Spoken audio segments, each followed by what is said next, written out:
Thank you, Kent. Good morning, everyone. So yes, I am Beverly Ito, the President and CEO of Keiro. And on behalf of Keiro and our wonderful board of directors, I would like to welcome you to the Caregiver Conference in the South Bay. We have several board members in attendance today, including Gerald Iseda, Kimiko Fujita, Ron Takasugi, Susan Uchiyama, Yukari Roberts, and from our Keiro Kikyo Home Board, Lynn Miyamoto. Together, we are delighted to be at the Gardena Valley Japanese Cultural Institute as we continue our tradition of supporting and uplifting the caregivers in our community. We know that caregiving is not a one-size-fits-all. Some of you are caring for a loved one right now. Others are preparing for the future, and some are here because you have walked this path before and want to stay connected. No matter where you are today, it's all about learning, sharing, and finding encouragement in our community. Throughout the day, you'll hear practical tips, valuable insights, and stories that we hope will strengthen not only your caregiving journey, but also your own well-being. We thank you for taking time to be here. Your dedication makes a meaningful impact in ensuring that older adults in our community receive the care and compassion that they deserve. I look forward to meeting many of you and to continuing conversations on how Keiro can best support your caregiving needs. We are also grateful to the generous sponsors who made this conference possible. Our platinum sponsor, JSL Foods Incorporated and the Kawana family.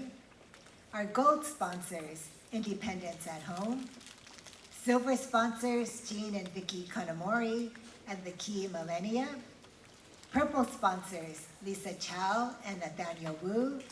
Kimiko Fujita, Gerald Iseda, Jack Kurihara and Carol Ng, and the Little Tokyo Service Center, and our in-kind sponsor, Fukui Mortuary. And lastly, we would like to acknowledge our site sponsor, Gardena Valley Japanese Cultural Institute. So please join me in giving all of our generous sponsors a round of applause.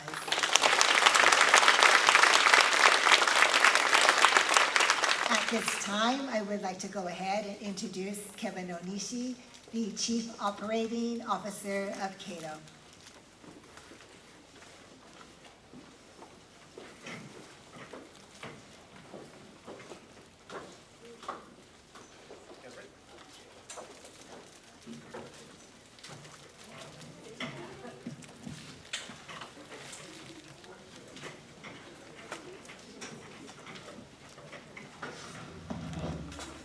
We didn't practice where we were going to sit, so we're figuring this out right now.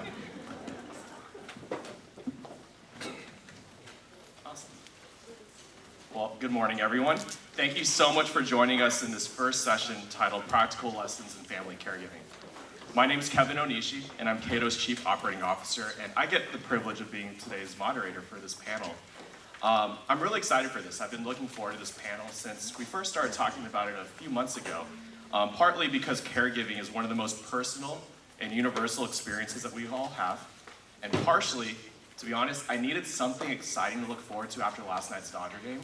So we need to pick up the spirits today. And luckily, the conference should end before 5. But if anything, last night's Dodger game reminded me that being a Dodger fan and a caregiver have a lot of similarities, a few things in common.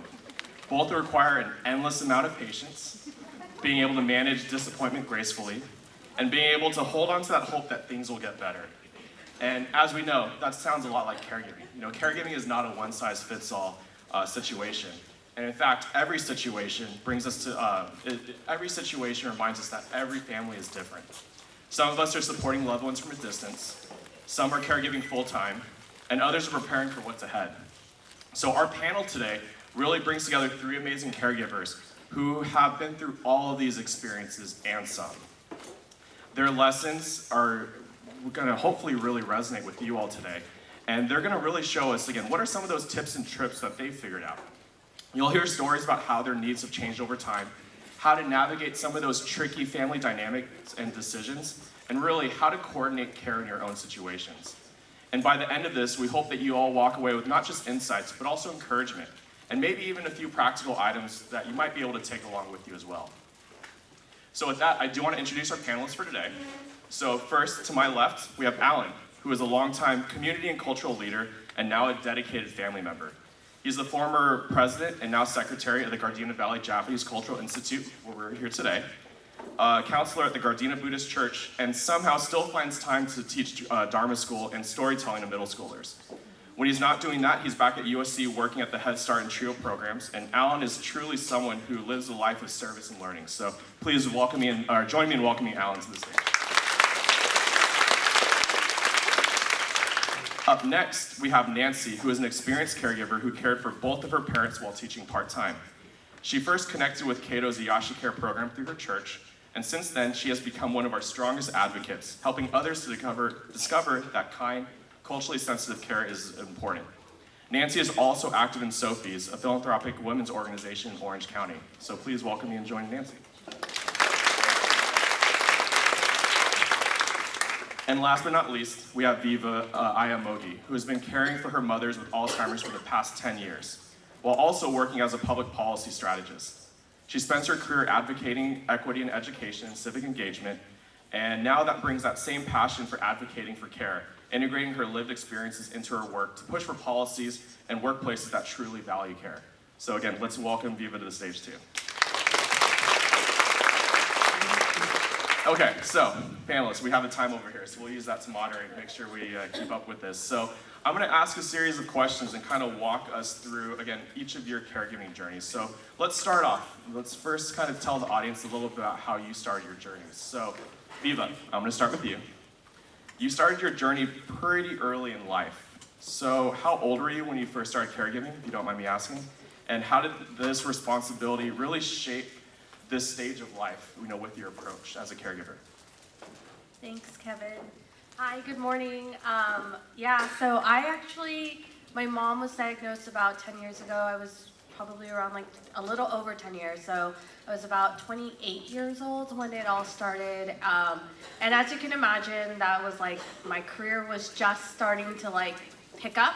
I was maybe past a little bit of the entry-level workforce, and I was starting to build myself and my career. Parents, obviously similar to probably all of you here, worked really hard for us to get a good education, to graduate from college, and I was starting to feel like I was in that sense at that age contributing back to my family in many ways. And then my mom got diagnosed. She actually had a car accident where she was bedridden for about 6 months. And then we thought, oh, maybe this is just short-term memory loss. But there was distinction that you start to learn that it's not probably short-term memory loss. It's she literally couldn't figure out how to exit a store that she was in, or why she even entered into a store. And so she was really scared, and we noticed oh, this is a shift. And at that time, I didn't actually live in San Francisco. I lived in San Francisco. I was raised here in LA. And I have 2 brothers, so my other brother actually kind of started to take on that care, but I would be home every weekend and everything like that, on mostly 3-day weekends, and then spend all that time. First, it used to be I'm coming back down for the weekend and hang out with friends, then slowly that shifted from me just cooking all day, and if I had time, I would meet up with one friend at that time if there was a late dinner anyone would have with me.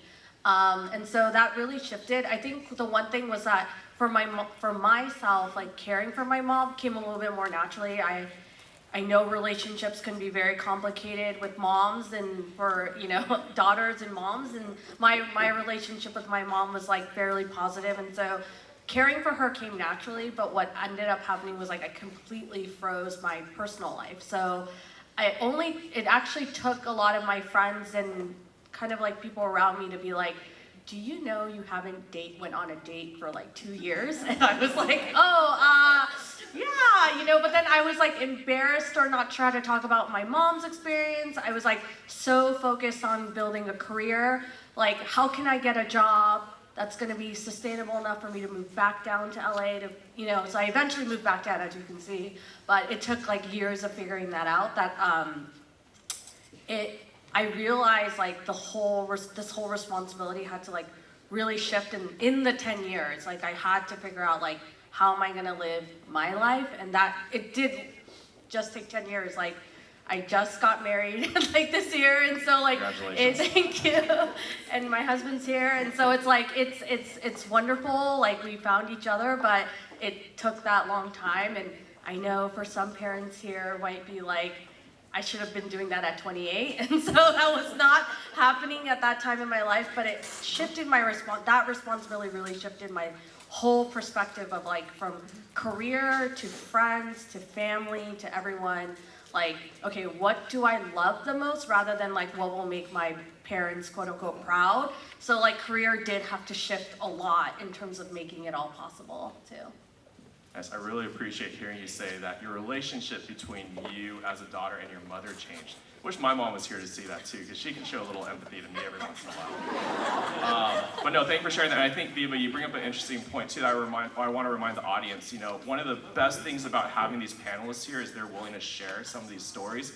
But what happens in this conference room, please stays here. So please make sure everything here is very confidential. So let's go. You can tell folks that I didn't date for like a long time. Okay, well let's move on then. So Viva started talking a little about how she started her journey, but Alan, I want to switch the focus to you now. You told us that you recently became a caregiver again with the Eden fire in Altadena when it displaced your aunt. So what did that teach you about being adaptable in those situations? Yeah, luckily, before the fire, we were working on my wife's aunt's house. My sister-in-law and I were there cleaning things up, trying to get it ready to be remodeled, and we did half of it. We cleaned it all up, and she was there for about 6 months, enjoying this kind of a newly renovated house, and that she had lived there for a long time, and that her parents had owned, and this in the 60s. And then the fire happened. And it's like, she had caregivers, because we've been to the Caregiver Conferences, so through Keiro, we got some caregivers to take care of her about 4 hours a day. And that was all paid for. She's a retired teacher, and she had a pretty good insurance policies that did that. Then we had to find a place for her. And so luckily, this is, Altadena is not that close. We live in Torrance, so it's not that close. But we found a independent senior living near us, and she's there now. And so now our regular visit becomes just visiting. We don't have to care. We have caregivers that go there, and then she's enjoying herself. She had lived by herself for so long and thought, how's she going to get along with all the people there? But apparently at this independent senior home in Torrance, she's signed up for dominoes and poker and craps and all the stuff that normally she wouldn't do, and now she's having a good time there. So we're still trying to get her house fixed. Rebuilt, and it is completely burned to the ground, and she's put some input in it and how she wants it, but at the same time, I think she's 90, in her 90s now, and she might just live her life in Torrance at the senior home, but we'll see. She wants to move back, so we'll give her that hope. Well, thank you for sharing that. I feel like, integrating into an active community like that must be fun for her, so I can imagine maybe wanting to move back home might be a little difficult for her in the long run. Yeah, one thing you didn't ask, or we never approached, is how she felt about everything. Her whole possessions was burnt in a fire. Because as we're cleaning this up, because she was a cat hoarder, and hoarded all kinds of stuff, and her cleaning process was we had to keep asking her, do you want this, this? Of course, she said yes to like 100% of the stuff we showed her. But it all went away. And we were afraid to approach her. It's like, well, how does she feel about that? And she seemed to be fine, but she has said to us regrets sometimes that she had certain items that she wanted to give to her family. She had no kids, so all her nieces and nephews are the closest relatives she had, and she had identified some things to give to them, but she never did. And she said herself that she was being selfish and wanted to keep all these things until that moment, but now none of us will get it. It's all gone now, so she says that every now and then. Thank you very much for sharing that. Nancy, your turn. So we've heard from Alan and Viva about how their caregiving journey has started and evolved over the years, but you're someone who's cared for both of your parents into their 90s. And I know during our conversations, your caregiver journey has, lasted a long time. But I want to kind of bring you back to the very beginning, right when you realized, oh, I might be a caregiver. What did that look like for you? Were there some tell signs that helped you realize, oh, this is the beginning of my journey? Well, I think when you're in the midst of it, you don't realize it, but you just do whatever has to be done. And so on a daily basis. And so that's kind of how I glided into all of this. But my dad had dementia for over 10 years, and he was at a very slow decline.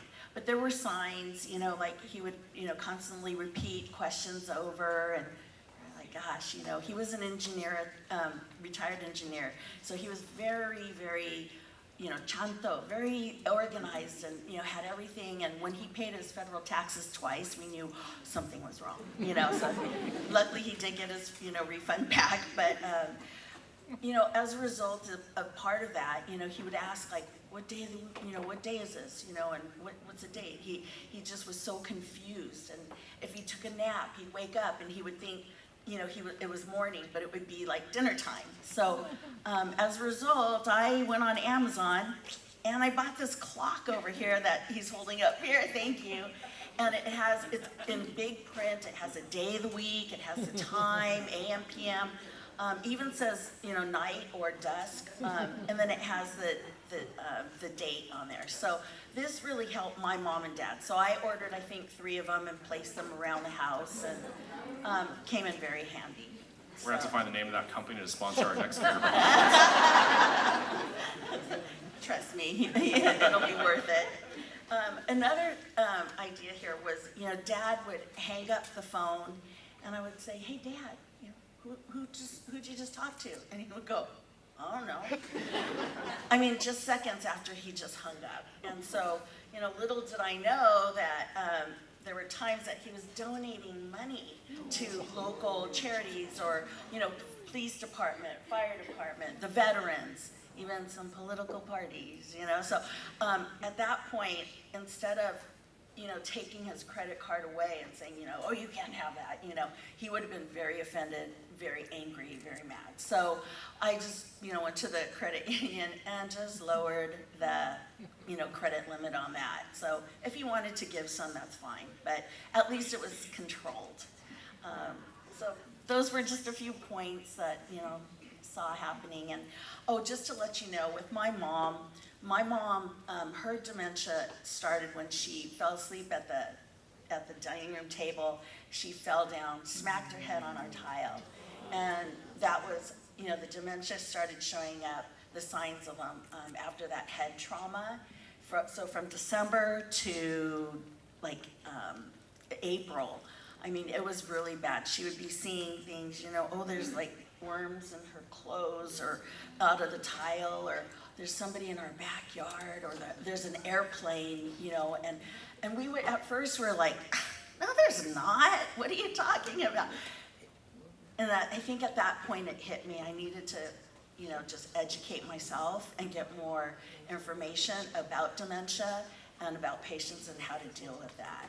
And so that was very helpful because I learned to be more patient and just kind of go with the flow, and not deny her of, "You're not seeing that, you're crazy," So yeah, so it was very helpful to just equip myself in dealing with this new chapter in my life, and not just with one, but with the 2 of them. So Mom was 91 when she passed 3 years ago, and Dad was 95, and he passed a year and a half ago. Amazingly, they were able to celebrate their 70th anniversary together.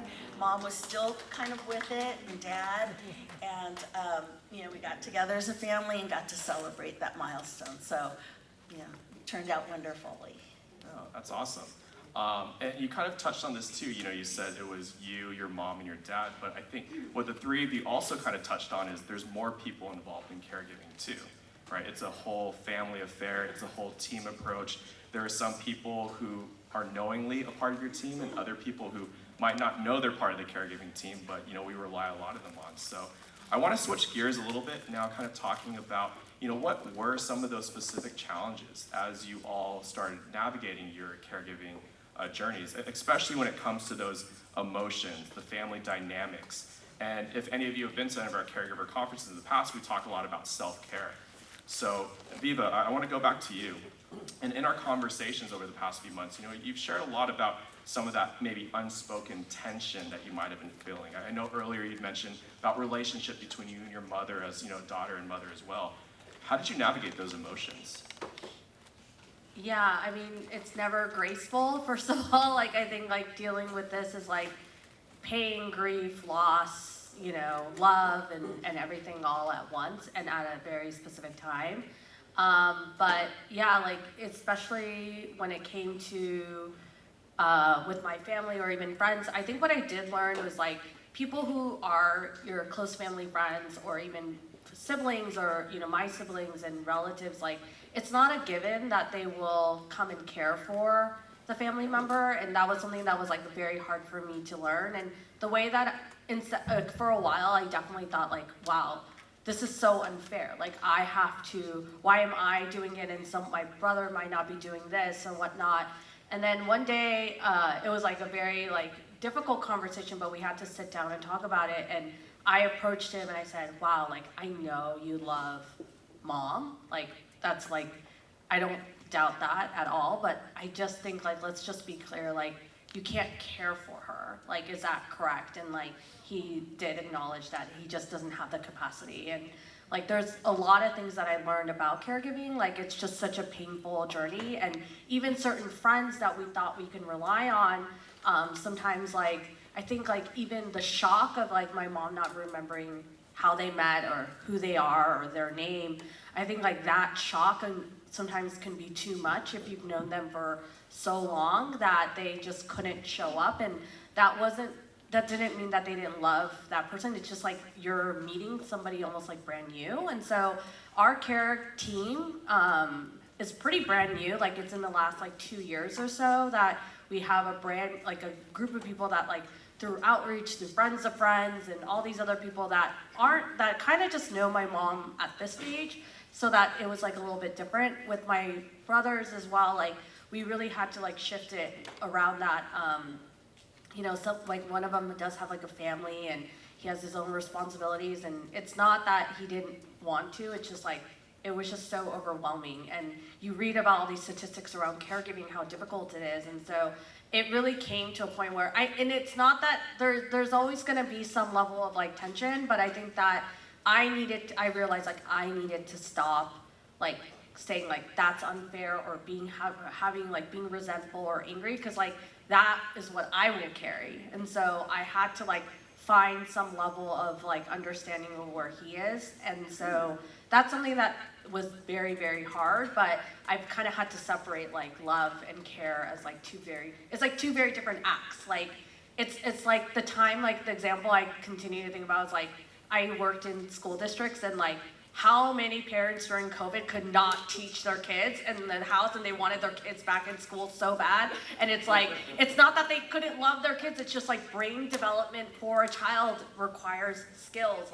Caring for someone with Alzheimer's takes skills. And so it was something that I had to just come to realize, even the best of parents in the world couldn't get their kids to sit in front of Zoom and do it, so it's that didn't make you less that, you didn't love your child or anything. It's just that it's just a different skill set, and care really does take a lot more than that. So Yes, thank you for sharing that. And I kind of want to build upon this. So Nancy, again, in our conversations, you also shared a little bit about maybe the trials and tribulations of providing care for your parents, with the sibling dynamics. So how did you come, similar to what Viva was saying, this is how she dealt with the emotions of it. What were some of the strategies you used to, really help facilitate and accept maybe the different levels of family involvement? Yeah, I kind of ditto Viva and what her experience was. She has 2 brothers. I have 3 older brothers. And nothing wrong with brothers. I love them dearly, but I was very close to my parents. So I guess I felt more of an obligation, to be there for them. And take on the responsibility, the financial and the health, all that. So, and like you said, my brothers also were married, they had grandkids, so it was hard to, ask them for help. And I think they just assumed, well, Nancy's doing a good job, why interrupt that, right? So unless I asked, then, I would never get the help. So as, years went by, I was getting very, very, little resentful and angry and just like, Viva, this isn't fair. There's 4 of us, and it just wasn't evenly distributed. And you know what I found out? It isn't that way. So to come to terms with that, to accept it so I wouldn't be an angry person and an unhappy person, I wasn't gonna let my brothers do that to me. But rather, I just kind of I began to communicate with them, and I started taking trips for myself, and just like, or even dinner with my friends, or just little things that would get me away where they can come over and stay with mom and dad, but I just needed to fill my cup, just to feel refreshed and ready to go back, to reality. So that was kind of how I dealt with it. And I think the main point, though, is, and my daughter brought up a good point, both of them. They were pretty bitter, too, by looking at how my brothers did not involve themselves. And they just like, that's so unfair. But they said, you know what? You can share with people that when they start seeing these signs, you need to sit down, communicate with your siblings or your family members, and get a game plan. And we kind of did that, but the game plan was kind of like, oh, well, Nancy's got mom and dad, So, but be more specific, ask, and don't be afraid to ask for help, because you really need those breaks for yourself so you can remain mentally, physically, emotionally happy. I feel like on behalf of all the brothers in the world, apologies for this. But, sorry, Kevin. but you bring up a good point, having to remove those assumptions in the family dynamics, and also touching that it's not only affecting your relationship as siblings, but with your children and the nieces and nephews, it adds an added layer to it. So Alan, I think Viva and Nancy touched a little bit about the challenges with family, dynamics, but when we were talking, you kind of went a different way, and you started sharing about specific challenges with your own mother, in particular the language barrier being a really hard one. And I think a lot of us in the audience might be able to relate to that. So how did you find patience and workarounds, in those moments where language was a huge barrier for you? I don't know if I had the patience. It's been pretty hard. My mother was born in Japan, and so Japanese is her native language. And it is very difficult to explain things to her now at an older age. It's like she can't watch TV unless she's like 5 feet away from it, but you can't be that close to TV because it's not very good for you. So she always complains that she can't see even though she has glasses. But it's hard to explain to her that her glasses are made so she can see close and see far, right? The dividing line between far-sightedness is there, but no one can explain that to her, no matter how well in Japanese that you have to look through your glasses differently to see things. Also, she can't hear anything either, so everything is turned up loud and she can't see anything. So it does bear on your patience. It is very difficult. Luckily, I speak better Japanese than my sister, so I do a lot of conversation with her. I think I got into this role. I can't be a better brother like anybody else here, because my wife and her sister takes care of the elderly people on her side, and my sister does everything for my parents. My dad passed away about 7 years ago. And so I was living in San Francisco for a couple of years by myself. I went by myself, and I came back. My sister calls and says, hey, I need help with Dad, right? Because he has dialysis multiple times in a week, and I needed help. So actually, I did this thing where I live in Torrance, and the house is in Cambridge, so I actually commuted to work by Metro for the first time. And I got the experience. But I would take my dad to dialysis and do all this stuff with him. I was a transporter. I think that's kind of the role I had for a long time. Transfer these people. When I was going to Las Vegas, it was kind of fun. But, the other times, it was a little bit more difficult. My mother-in-law's brother was living half the time here and half the time in Salt Lake. It was warmer. He lived down here in Torrance, and when the snow melted in Salt Lake, he went back, except he had a stroke here and was hospitalized in Torrance for a long time. But my mother-in-law says, he needs to go back. So they recruited me to help him take the flight back to Salt Lake, and we went through a lot of PT training and stuff, and how to get him out of the car, how to get him into the movable wheelchairs and stuff like that, which is pretty good. So for those who have not had any PT training on helping with L, I think it's very important. And because of that, later on, when my dad, when I wasn't living in a house, he always took showers. But as the family got older, he liked baths instead because it kept him warmer. But luckily I was there. He found he couldn't get out of the bathtub. This is the first time where he could not get out. And he tried, he couldn't. So based on what I learned from the PT, I grabbed some towels and I was able to get him out. And afterwards, we moved to a different shower area and he sat in a chair and did all that stuff. But you kind of have to learn these things. It's really difficult to just manhandle everything around. And so transporting people back and forth is something that's kind of important to know how to do that. Yeah. And I want to take back a few moments ago when you kind of really highlighted it. It starts with being able to ask for help. And you said your sister was able to reach out, ask for help. Nancy, you were able to tell your siblings, I need help. I think that's something that I kind of want to remind everyone in the audience here today. It's okay to ask for help sometimes. I think that's when we've had these conferences, we've heard a lot of stories of people feeling the emotional guilt or even shame of saying, I've got to be able to do this on my own. It's not always the case. And I think we've kind of heard from all the panelists today that sometimes being able to stop, pause, and realize you need help, that's okay, and that's actually the first step. So kind of building upon that, meaning ask for help. And I think once we've identified that we need to start looking for resources, I want to shift the conversation now to, well, what can you do, what did you all do to stay informed about some of these new caregiving tips and tricks and navigating some of the endless bureaucracy of caregiving and the paperwork and whatnot. So let's talk about some of those practical lessons. So Nancy, I want to start with you because, again, I've been very grateful that you've been willing to share how important programs like Iyashi Care and other local programs have helped you advocate for whether it's your uncle or your parents. So what did you learn about accessing and actually using some of these community resources? Okay, so through my experience, Kevin just mentioned my uncle. So my mom has a younger brother by 1 year, and he's deaf. He was born hearing, but lost his hearing when he was a toddler from meningitis, from having high fever. So he never married, never had children, lived in J-Town at Miyako Gardens for years, 20 plus years, and retired for the city of LA. He was doing like custodial work over there, which his father, my grandfather, helped him, get his foot in the door. So he's still alive. He's 92 years old.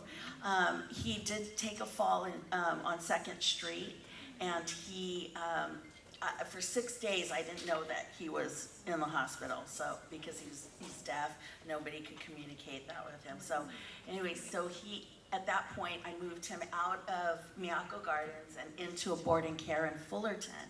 And there now, he is happily living there.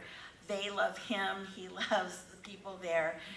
He thinks the best thing is just having a meal in front of him for breakfast, lunch, and dinner. And my part is just taking sashimi and his little favorites, his crackers and chocolates. So that's the background of my uncle. Sorry about that. So no, I'm more interested in the sashimi and chocolate. That sounds good. Did I tell you my brother's a fisherman? All right. I have to save Plus some one for the brothers. There you go.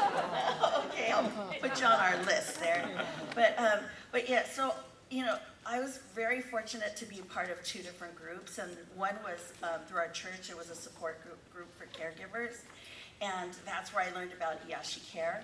The other group that I was part of was through Little Tokyo Service Center, and that was by Zoom because it was during COVID time. But through these groups, we were able to share important information and just kind of share about our personal struggles as well. And, everybody could understand exactly what we're going through, but it was just a really great support for all of us. So I'm going to go into Iyashi Care though, Keiro Iyashi Care.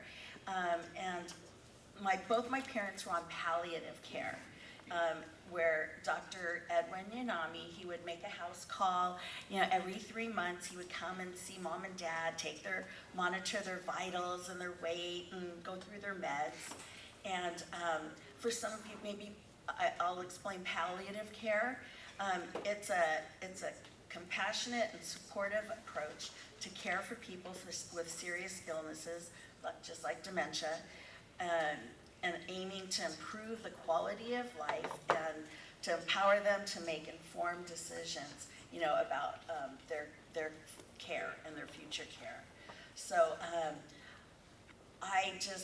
having Iyashi Care there to support me, it was just 24/7. And so I could pick up the phone if my mom or dad were showing signs of having a UTI, urinary tract infection.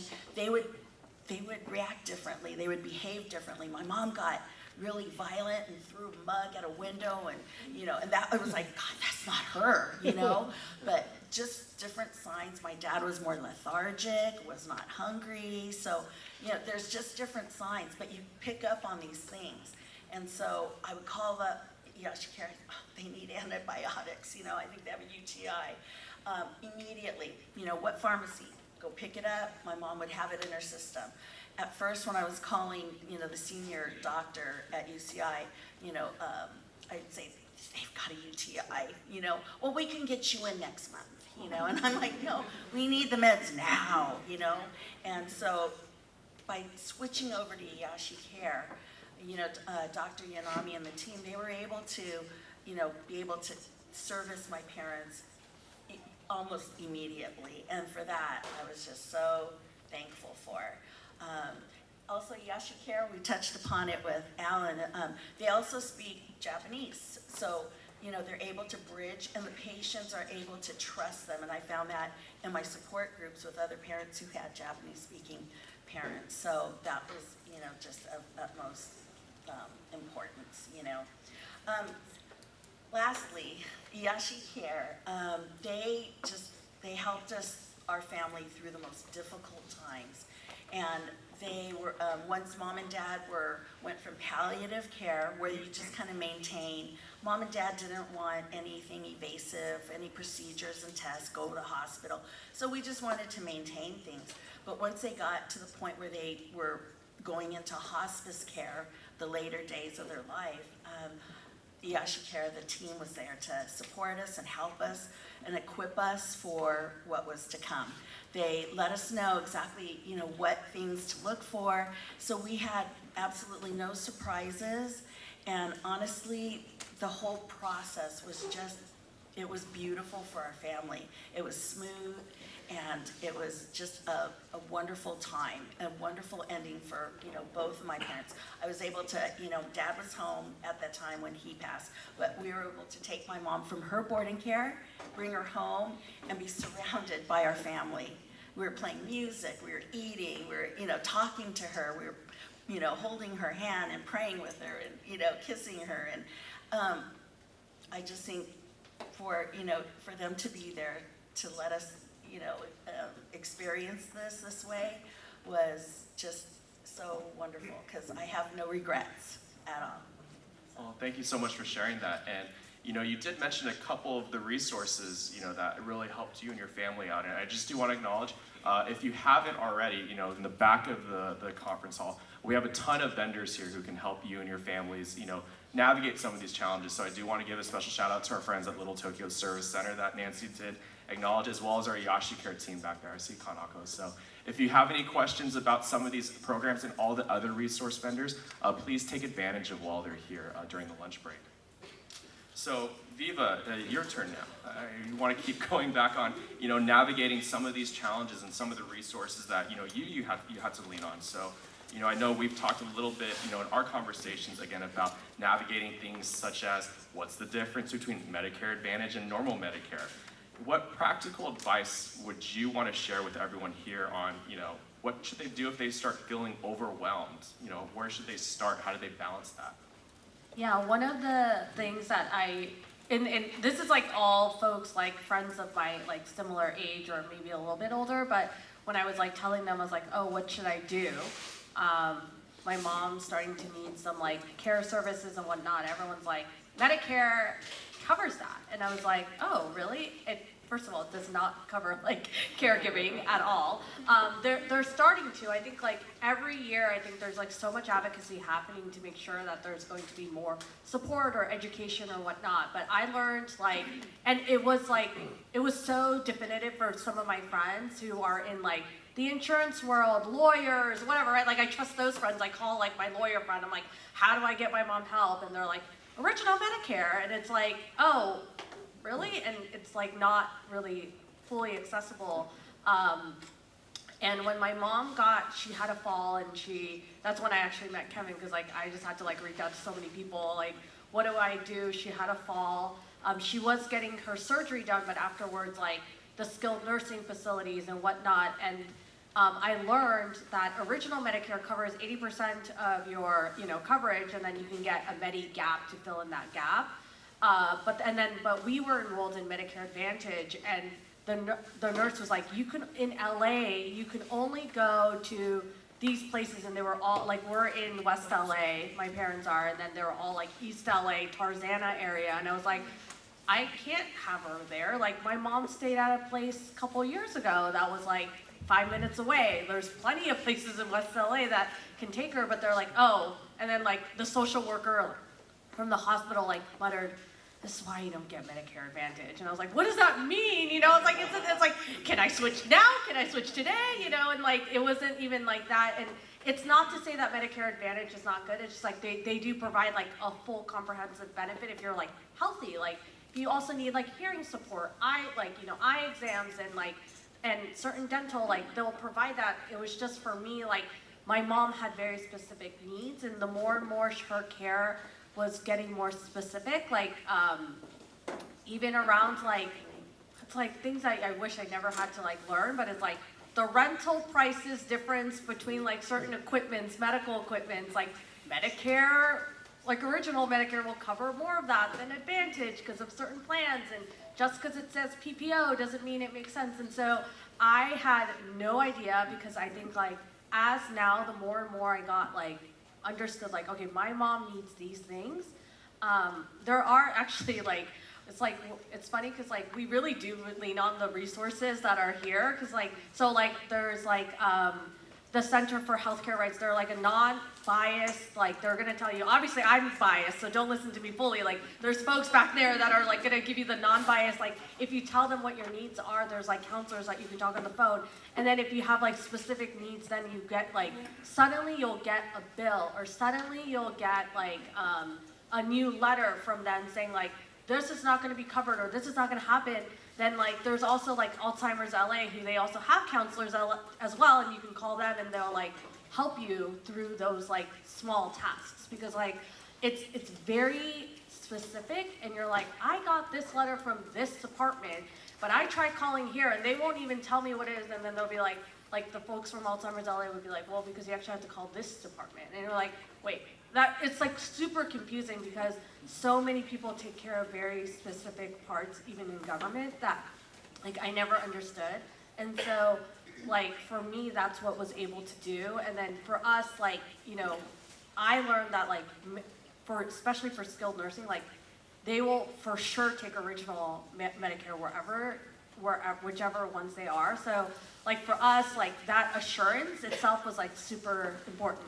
And if you live in a certain area, like I had a friend who lives up in Northern California, and like in that Palo Alto area, so it's like a suburb, and so Stanford dominates that area, and they will take all the insurance, so it doesn't matter if you're an original or an Advantage, like you'll get that comprehensive Stanford care there. So he was like, oh, I'm on Advantage and I never had a problem, but like if you're in LA, like, do you go to Cedars-Sinai? Do you go to, UCLA? Do you go to General? Like, there's so many there, and then each one will take different things. And so I learned in that way, like, oh, like, you just kind of need to call first like know what your needs are and then call these counselors and they would be able to like support you and guide you to go to that right place. And that's what I found most beneficial and that was like helpful for me. Yeah. Well, thanks for sharing that. And I think, again, kind of goes back to being okay to ask for help. And I think something else you emphasized was before you ask for help, knowing what are we asking help for. So when we do go to the specialist, I know we have some Medicare Advantage specialists in the back. We have the different organizations who can also support you. Knowing where you're starting off with is the first step to it. So that's my shameless plug. If you have your pen and paper, start writing down your questions for the panel, because we're about to enter the Q&A in a little bit. So before we do that, a couple more questions. Again, Alan, going back to those practical lessons, you touched on this in your last answer a little bit, but for some of us, caregiving is not just emotional, but physical as well. Being able to lift people, being able to transfer. And you'd shared a little bit again about some of those practical tips that you had. So what's your advice for caregivers who, again, suddenly face the physical side of caregiving?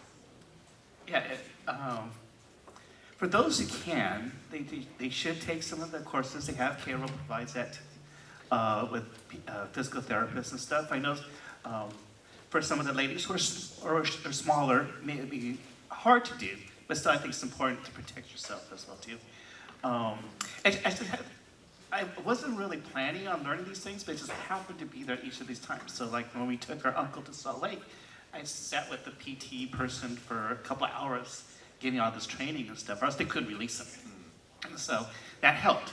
And then ever since then, I always reached out. I think at one of your conferences, you had a PT person come out and talk about these things. And it is important. But if you can't do it, you gotta have someone you can call on to ask, and they should be able to help or know how to do it as well too, I think. My dad was 93 when he passed away 7 years ago. We call Iashi Care, but being Ventura County was kind of out of their little district a little bit, and they were trying to look for a doctor, but my dad passed away before they could find someone. But because I've been to the Caregiver Conferences, I've talked to the people. It was kind of helpful, and I think coming to all these programs that Keiro provides really is helpful for those caregivers or caregivers to be, because it's nice to see a lot of younger people here, but in the future hopefully there'll be more, because they wouldn't know whether they'll be caregivers or not. And I think learning these things is important for every family. So I think it's good to have these things here and have Keiro come out to our different communities to do these things. It's really important too. Oh, thanks for that. I think this is kind of the part of the panel where, we've been talking a lot about where you started, some of those tips that you've learned along the way. So let's kind of start wrapping up and start focusing on, well, what are some of the things that all of the audience members can look forward to? How can they start applying it? So, Alan, at the very beginning, you shared a little bit about your aunt. She just moved into this active living home. You said there's craps. That sounds really fun. I might want to move in there. So what did that teach you about the importance of community and social connection for, some of these audience members who might be thinking about moving their loved ones into a community? Our aunt didn't want to do these things.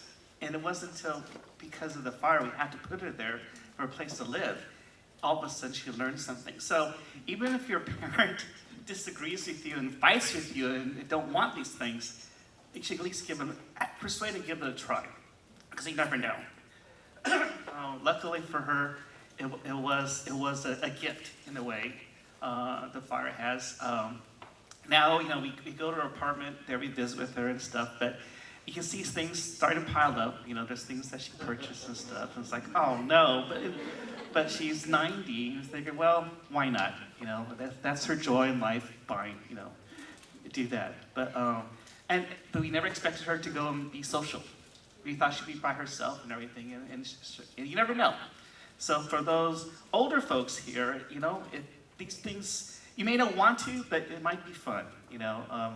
I know you guys like to go to Vegas and go to casinos, so it's just like that. You're with other people that you don't know, and you're having a good time, and I think that's a good point.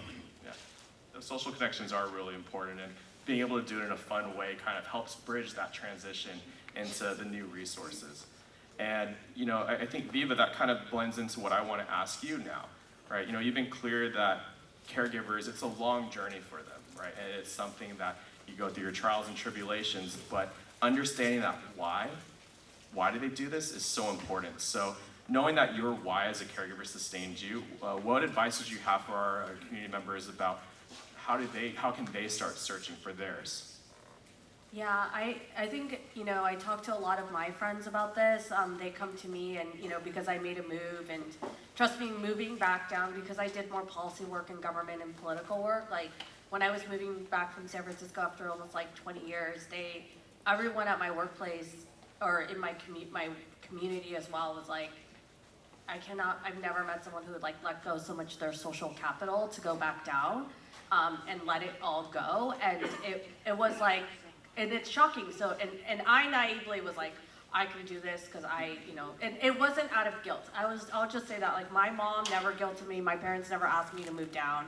Till this day, my dad will say, like, I am doing it all, even though it's not really happening that way. But, like, he's very certain, like, he's going to do it all by himself. But it's like, I didn't do it out of guilt. I didn't do it out of shame. I didn't do it out of obligation. I did it because I wanted to do this and go on this journey with my mom, no matter how difficult it was.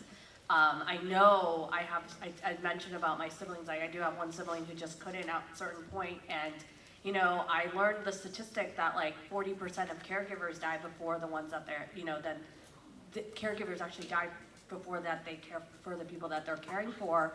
And that jumps to 60% if you're there with them 24/7. So it's a grueling like process. And I've met also friends that have family members that have passed away before, have gone through like very traumatic losses because they were caring for someone. And so I think like that guilt or that shame or that obligation will only sustain you for so long. And so you really had to kind of like, for me, like had to really figure out like, this is why I'm doing this. I made a conscious choice to relive or like reimagine what I believe is like love for me and what I want to be surrounded by. And it had to be rooted in that, or I wouldn't be able to continue on, because it can be difficult as much as it is. And so I kind of did it for that reason. I was like always like clear that it was, and I'm also not gonna say like, because of that like determination, like it is so hard and to like move in mid-career, to move down to a new place and start a new job and try to make new friends and all these things. Like I was like thinking about this conference and I was like, what's like the weirdest thing I did? It was like felt super awkward. And it's like, I asked like a friend I met through work, like I was like, hey, I'm kind of new to the city, like, can I, like, I'm actually just looking to be like friends. And I like, even from that person, like, got ghosted, like, like, it's like, it just was like, even as a friend, they didn't want to be friends with me. And so like, I'm feeling rejection, like moving here, trying to make friends was like even hard. And so if there are folks that like, if it's your daughter, if you're here doing this, like,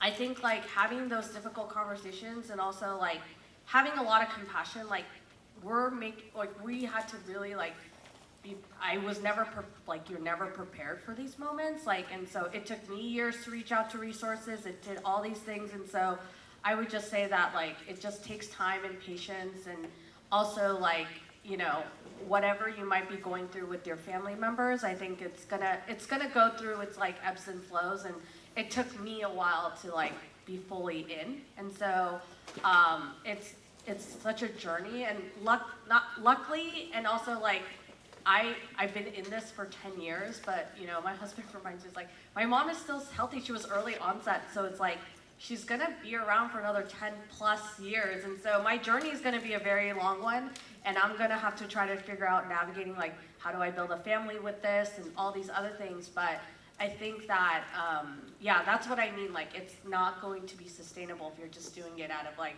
cultural guilt and shame. Yeah. Yes, well, thank you for sharing that. Panelists, don't worry about the big doomsday clock. We're okay. I don't want to rush through the last couple questions on here. But, Nancy, Viva was kind of mentioning that sometimes the journey is long. And again, you're a caregiver who's been through a long journey. Something my dad always says is if you're going to do something, make sure you have a plan to start off with so you kind of know what you want to do. So what advice do you have for all the caregivers out here today about starting their plan? Are there specific takeaways that you might want to share with them? Absolutely. Just going through all that with my parents. My parents were very proactive. They planned so much that I mean, us kids didn't even know they were doing this. And so, you know, it's of utmost importance that you do plan ahead so that it will alleviate a lot of stress for later. One of the things that my parents did long ago was they went to Fukui Mortuary and they planned and they paid for their future funeral arrangements. And, you know, it may sound kind of strange, but, you know, I can say that it just really made things so easy and it just flowed because between my brothers and I, myself, we were able to just follow through with their every wish, whatever they wanted. We just went along with that. There was no arguing or, you know, even, you know, discussing. It was just, this is the way Mom and Dad wanted it, so we honored that.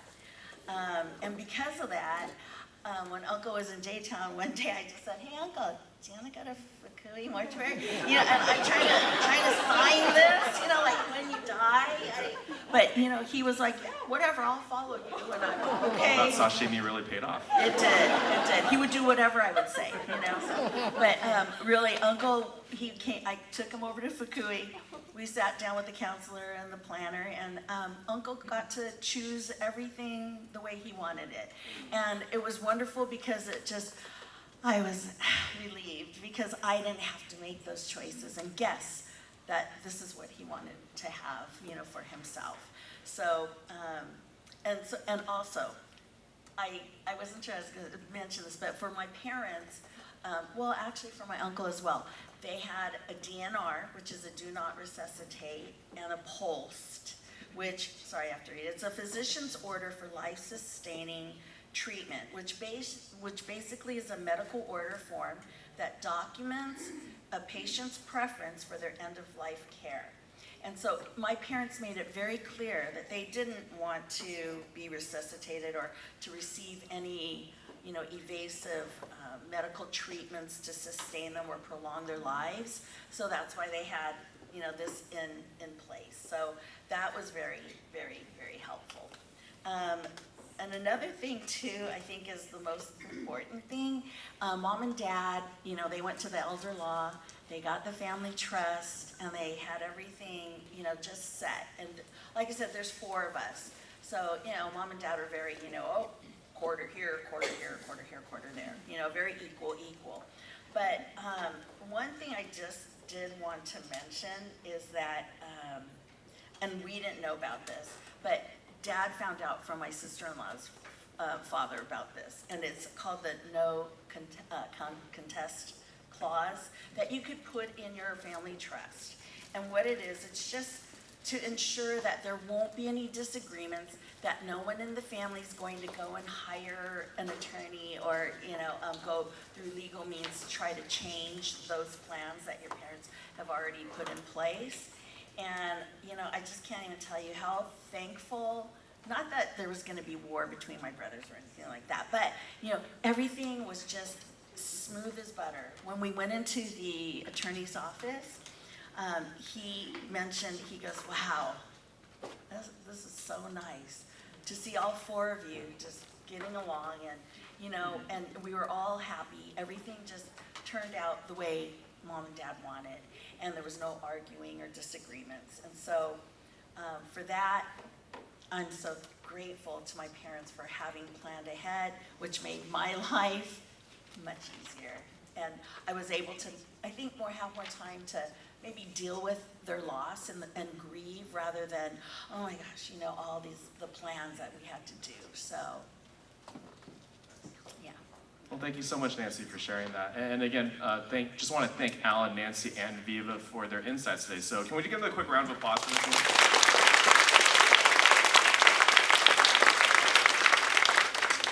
So I'm getting the nods from the team that we're still good on time. So now is the time of the panel where hopefully you all were able to, you know, take some practical tips away from the panelists. And I want to turn the mic to you all. So if you have any questions for Alan, Viva, and Nancy, now's the chance to ask it. And I think we'll pass the mic around.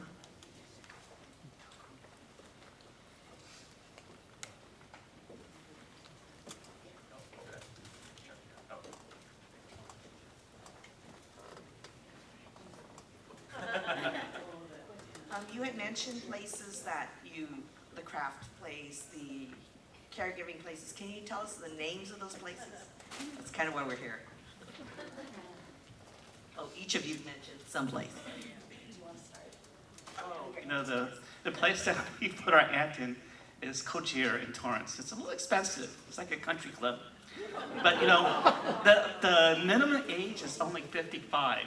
So actually, I can qualify for that. And I thought, gee, how fun it is to be here. It's like on a cruise ship, you know, and then do all this stuff. And I thought, you know, but anyways, luckily they were able to take her in because she lost her house and everything. So, Cogir, C-O-G-I-R.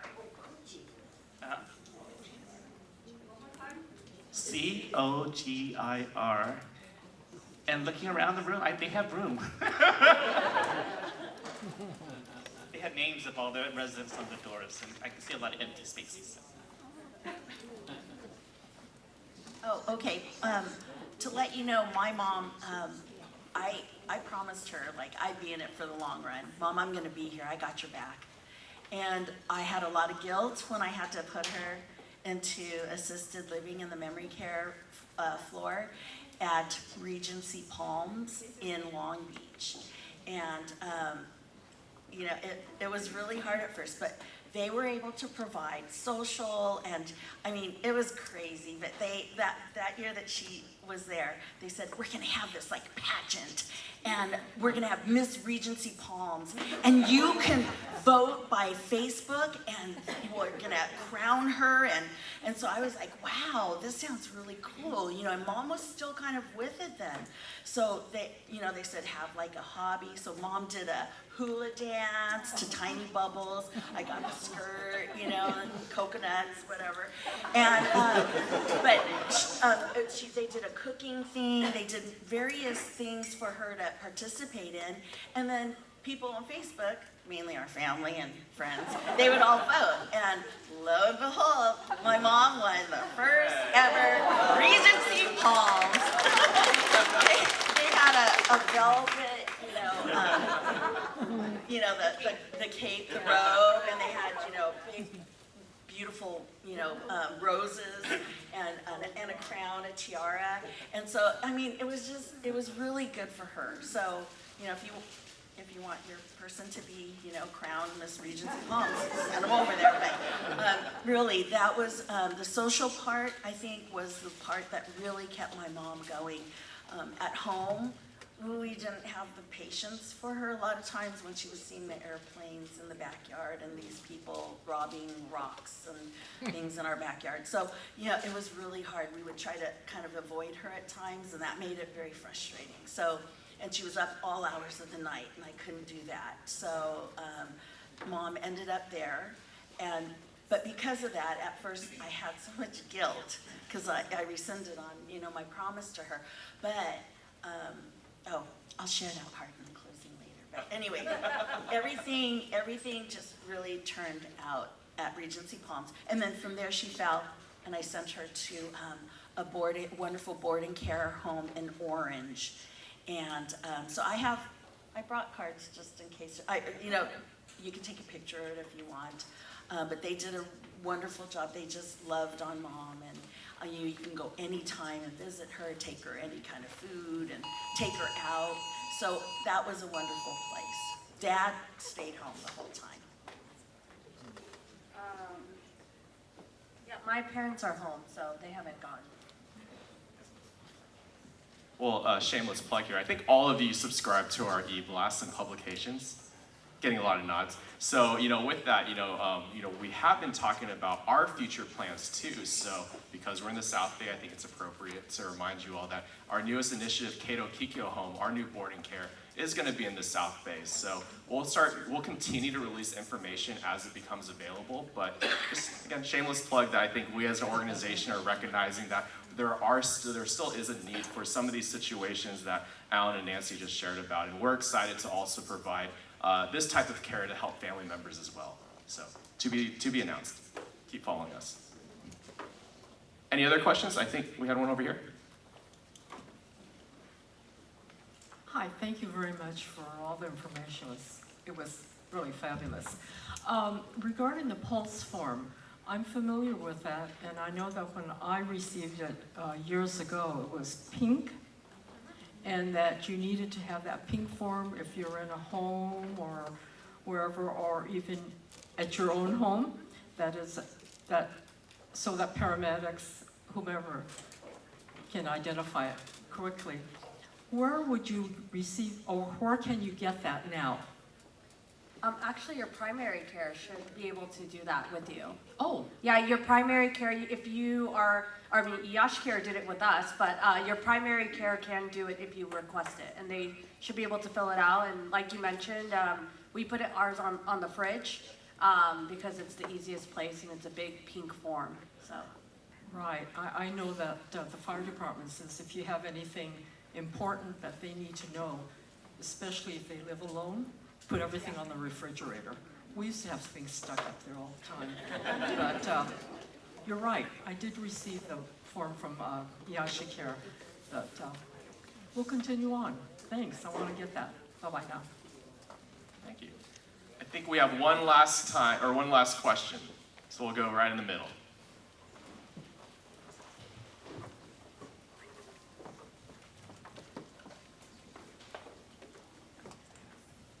Hello.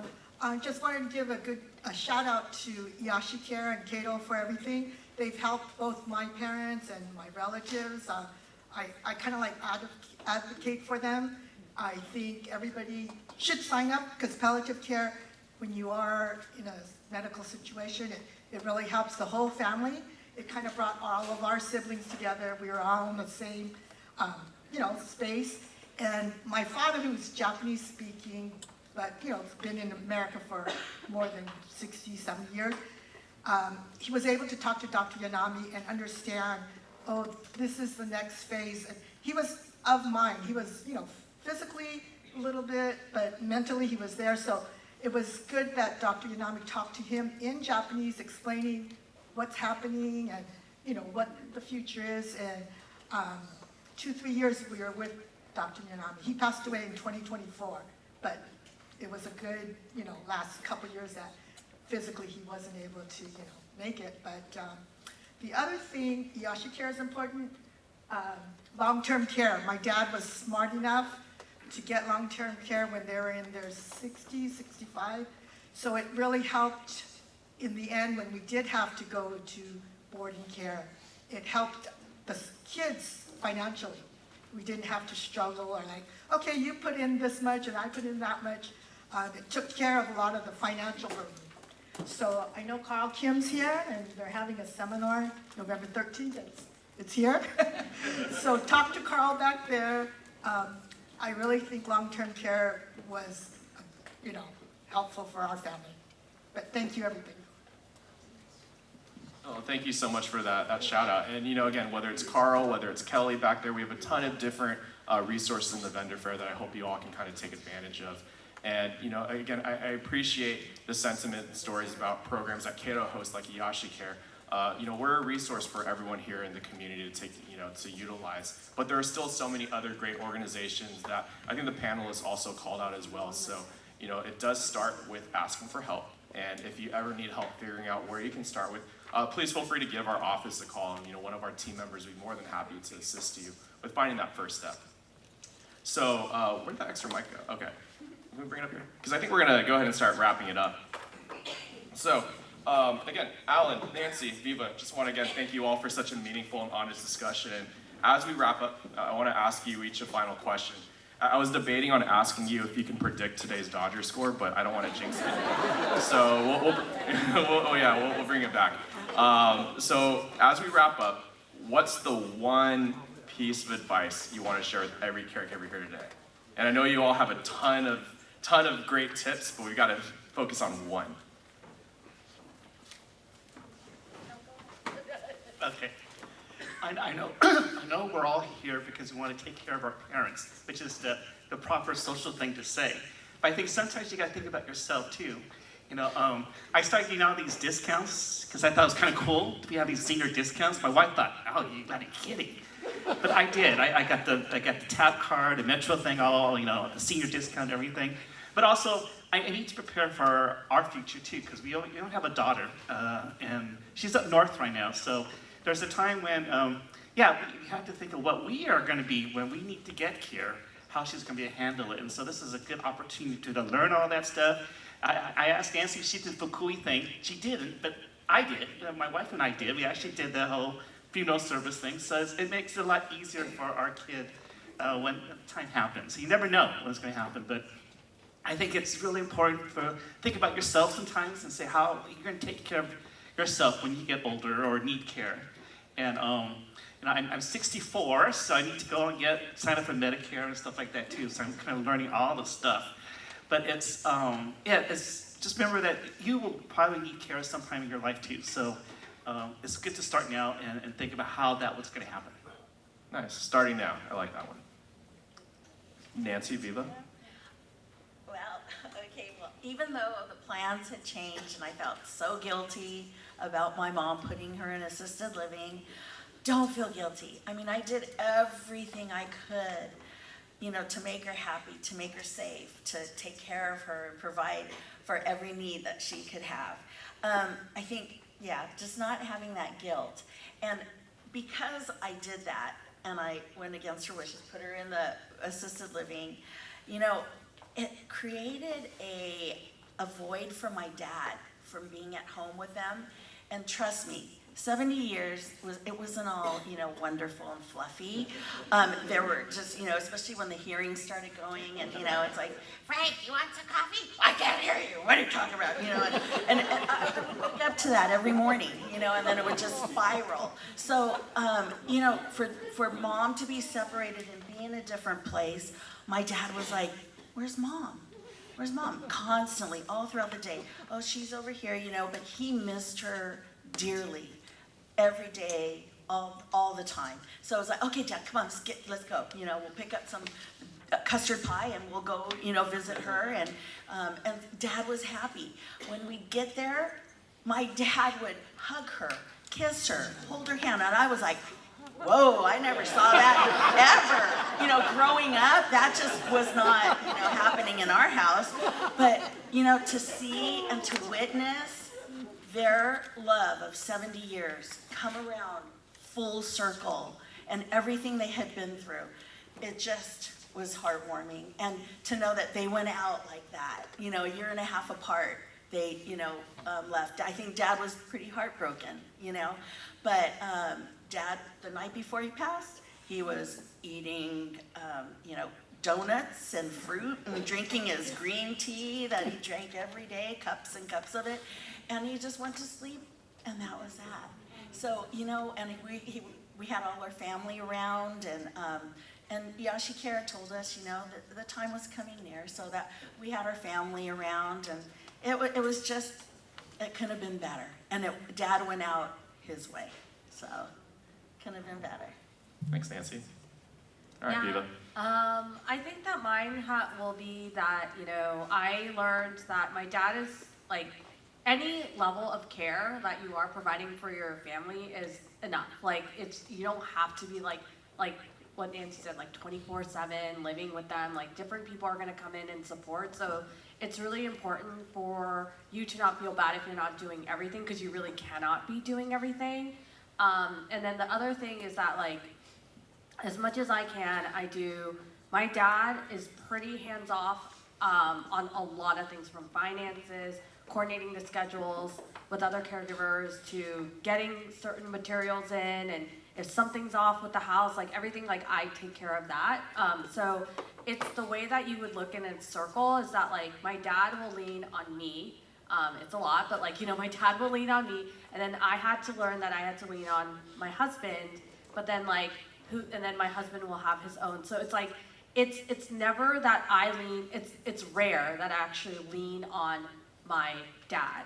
That just is not the way that support network could be, that's not sustainable. And so, and even with my husband, like, we have to like actually have conversations about like compartmentalizing like certain things, and how can I then be there for him as a partner, and really support him. But like, when when the days come when I'm there with my mom and my dad, like all day and that evening, like he is there for me to decompress. And so it's really understanding your support network and that like it could never fall this way. It's like, it has to fall outward. Because that means you're just like crashing into it. So like, I don't really lean on my dad in any type of way, he leans on me. And so that's like a very practical thing that I had to learn, because there would be many then like fights, you know, like, well, I did this, and then, well, I'm doing this, right? That's like just like not helpful at all in terms of when it comes to the caregiving journey. Like no one's trying to like keep tabs, and so you just had to learn to do it in the outward way. And so building that support network in that context, I think was like a very helpful lesson that I learned. And you know, I think that's a really powerful note to lean on, that you can't do it by yourself, you have to lean on others. And again, hopefully with all of us in this room today, this is the community that we want to build. You're not alone, you know, we're all in this together. And hopefully, whether it's you meeting a new friend today, reconnecting with old ones, whether it's meeting the panelists or the staff, you know, we're all in this journey together, and that's how we're going to continue to thrive as a community.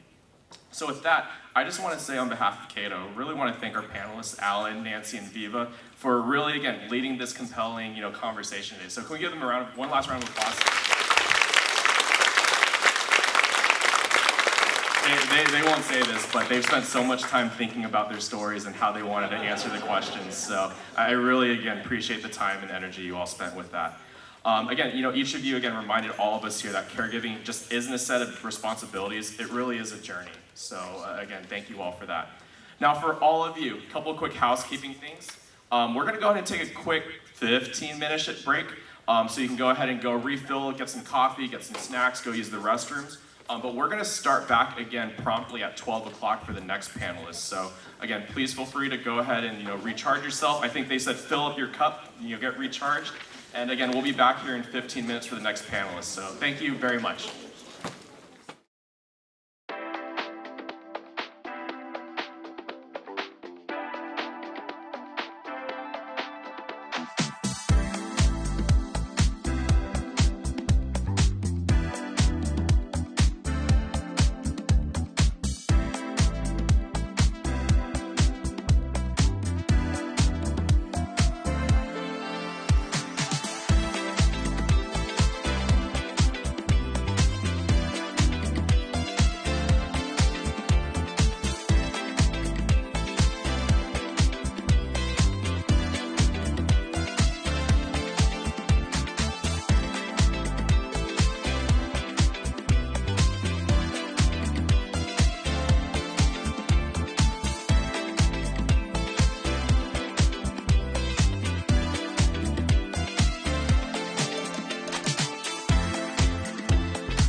Hi everyone, my name is Trent Moyasu and I am a program analyst at Keiro. And I welcome you to our second presentation, Legal Scenarios and Family Decision Making. I'd like to introduce you to our presenter today, Wilbur Jin. Wilbur Jin is an attorney with over 40 years of experience in estate planning, wills and trusts, and probate. Additionally, he's a lifelong Bruin fan as he attended undergrad at UCLA and the UCLA Law School. He's also a member of the Kiwanis Club at Glendale, and also he is my uncle. So,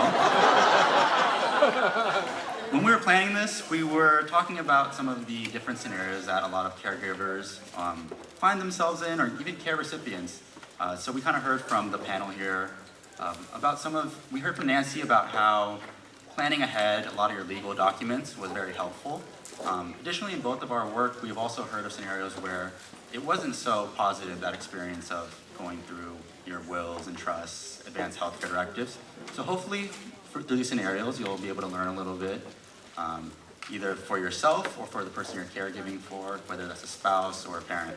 So please join me in welcoming Wilbur to the stage.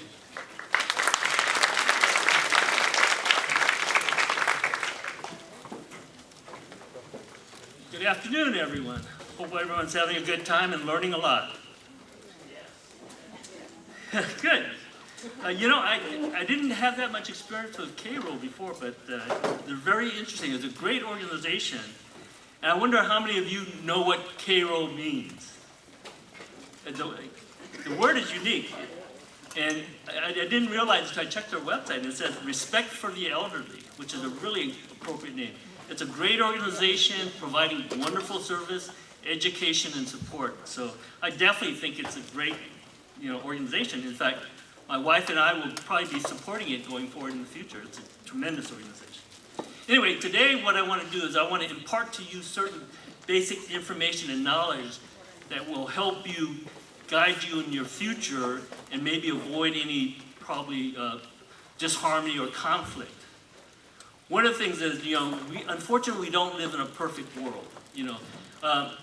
As we grow older, we are no longer capable of doing a lot of things we used to do when we were in our 20s. Our bones crack a little bit more, our body ache a little bit more, our mind isn't as sharp.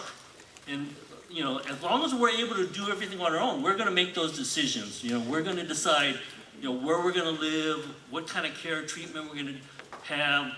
We're going to talk to the doctors, decide what kind of care we're going to give, receive from the doctors, the hospitals, all that, as long as you're able to, okay? But at some point in time, your mind, it may not be as sharp. We tend to be, as we get older, we tend to forget a few things. We tend to sort of have maybe beginning signs of, Alzheimer's, dementia. At what point does it cross over? There's no certainty when. It happens to people at different times.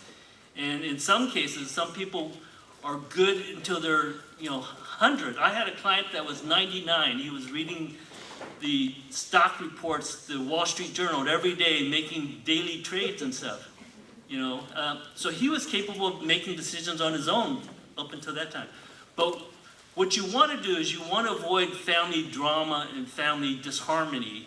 And so, it's great to hear the stories of the people who were speaking earlier, that they were there for their parents. They were there to help them. And it generally can work out great for most families if you have that support group. But many times, it's not going to be that harmony.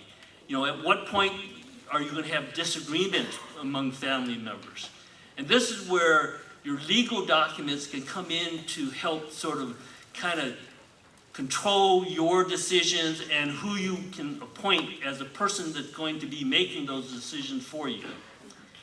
Two critical and important documents are the Advanced Healthcare Directive and the Durable Power of Attorney.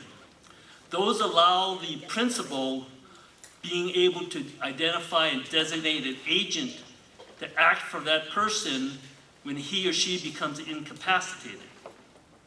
So many times, of course, if you're married, you're going to name your spouse. If you have adult children, you'll name your adult children. But in some circumstances, it may not be that easy of a decision. In the case, say, where you have a blended family, where all of a sudden, you have the second spouse and you have children from a previous marriage, and they don't necessarily see eye to eye. Who do you want to sort of identify as your agent? Do you identify your current wife, who may not get along with your children? Or do you want to identify your children and not your wife? Those are not easy decisions. And those are topics that sometimes are very hard to discuss with family members.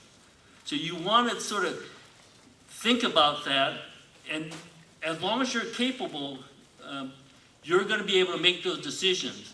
But that's where you have the opportunity to make those decisions before you cross that line where you're no longer able to make those decisions. And the panel this morning, they were very fortunate to be there for their parents.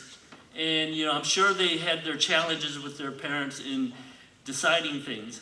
But this is the opportunity for you to sort of set forth your wishes and long term. If you want to stay in your home, you can decide that and stuff. But when you become incompetent, your children or your wife may be the one to step in to decide your care and treatment.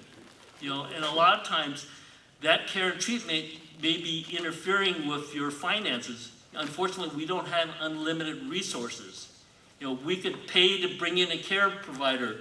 That would be great, but bringing in a care provider at home can be very costly and expensive.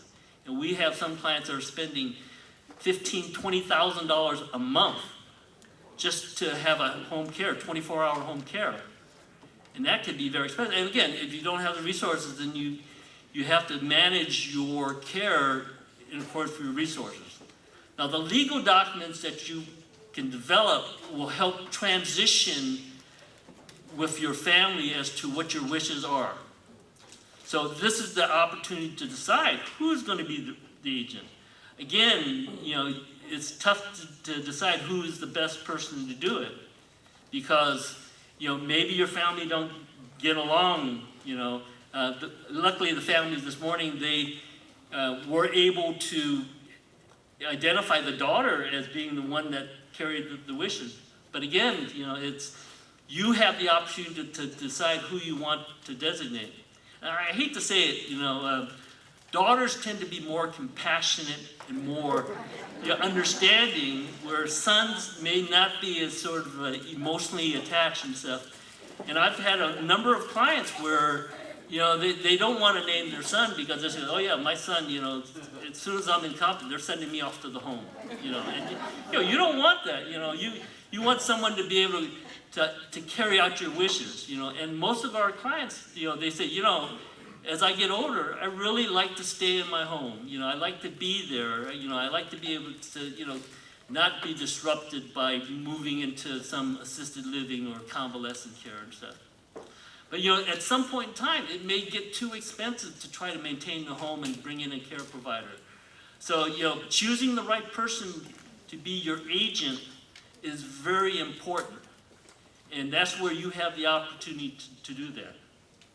Now, if you don't do documents and you don't specify anyone, that's where it could be a problem.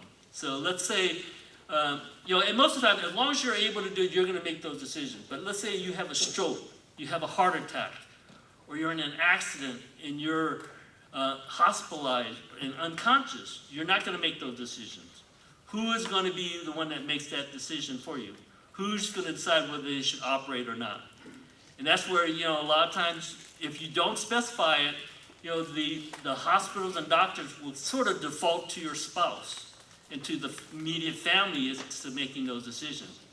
But you have the opportunity in your legal documents, the Advanced Healthcare Directive, to identify which agent you have. And a lot of times, naming your spouse is the logical choice and is the right choice. But if the spouse is on the second or third marriage and the children from the first and second marriage don't get along with the spouse in the third marriage because the third spouse might say, hey, I want to, spend his money, but I don't want to pay for his care. And where the children may say, wait a minute, this is my dad. I really want him to get the best care, and there could be a conflict. So you want to keep that into mind when you make those decisions. And this is, unfortunately, not an easy subject to bring up with the family. Because, as the person that has to make that decision now, you don't want to get into a fight with your third spouse and your children over who to name. And it's not an easy choice, but it's a choice that should and can be made. And you can make it privately. You don't have to tell them. You know, you can say, hey, you know, even though I'm married to my third wife, I'm going to name my daughter from the first marriage because, you know, I trust her to be the one that's going to make those decisions.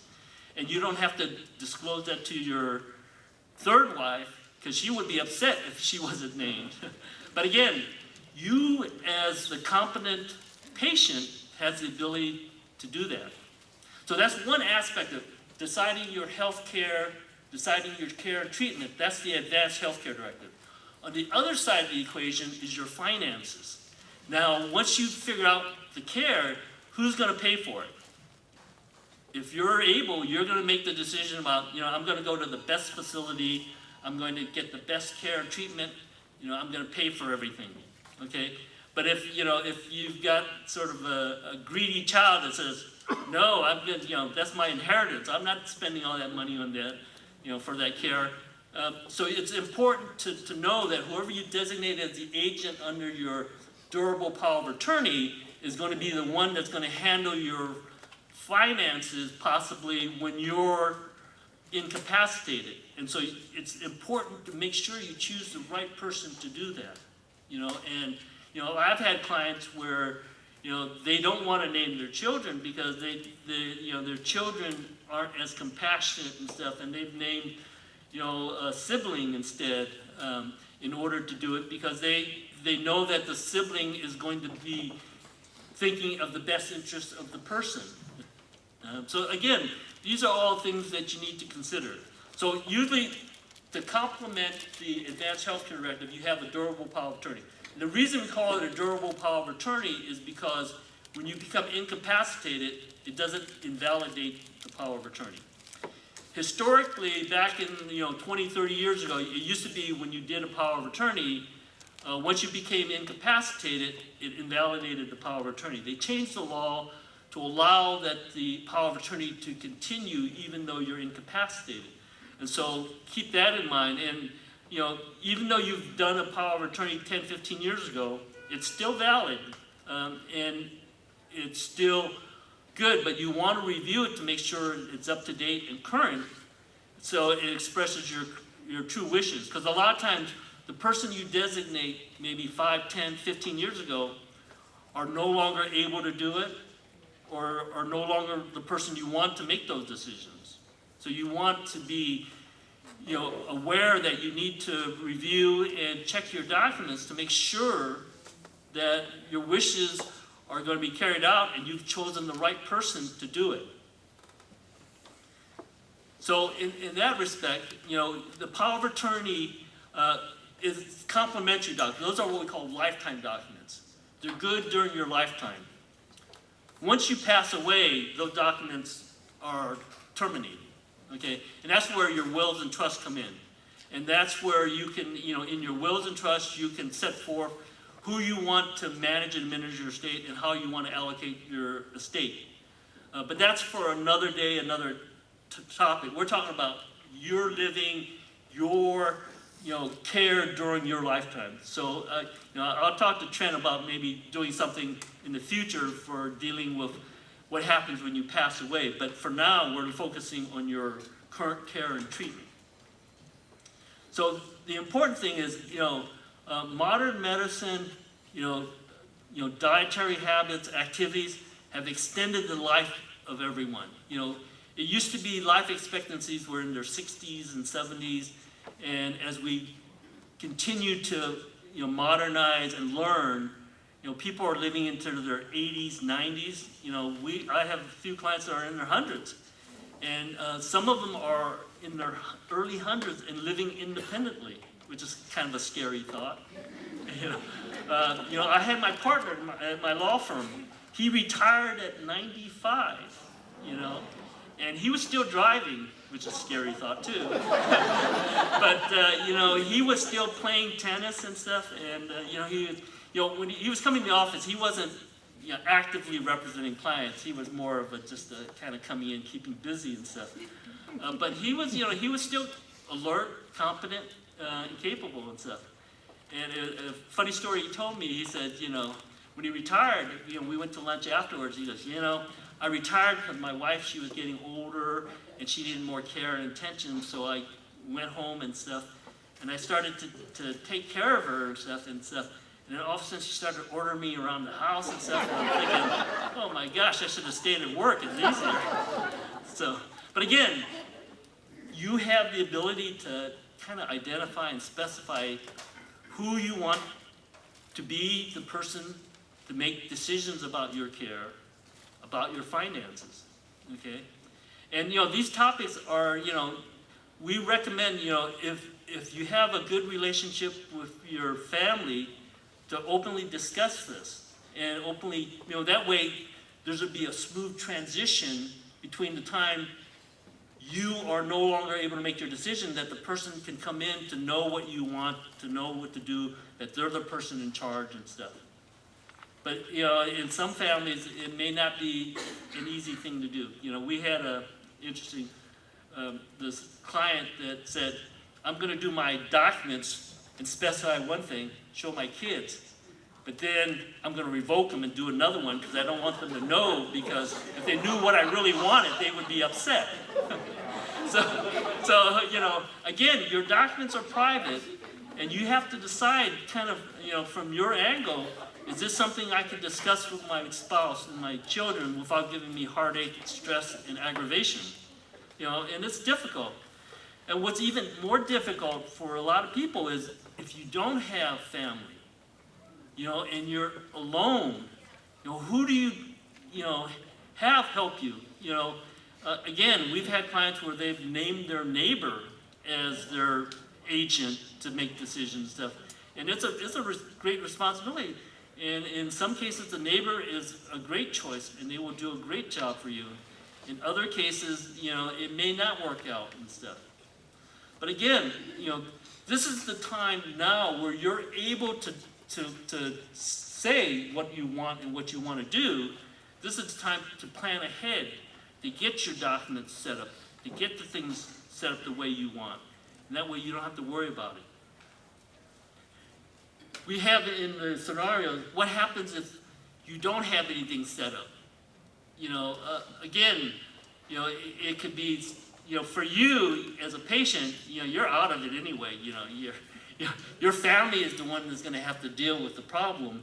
And then, if they're fighting, if the spouse can't, make the final decision, and the children are fighting over it, then, it's unfortunate because the doctors are caught in the middle of saying, well, we need to decide the care and treatment, and who's going to make that decision. And if the family can't decide, then a lot of times, you could try to go to mediation, but usually that may not work, and you end up maybe having to go to court, which is, unfortunately, if you go to court, you probably have to petition the court to appoint a conservator, and then the court will go through the process. It may take months to get the appointment, and it's an expensive process. And you want to avoid that aggravation. You want to avoid that expense if you do the documentation and stuff. And even sometimes when you do the documentation, they can still take you to court and stuff. You probably heard of the case of Terry Shivel, who was the spouse where she was involved in a serious accident and she was on life support. The husband wanted to terminate the life support, but then the parents didn't want to, and they fought over it for over 10 years, and probably, I'm sure it must have cost them hundreds of thousands of dollars going back and forth through court.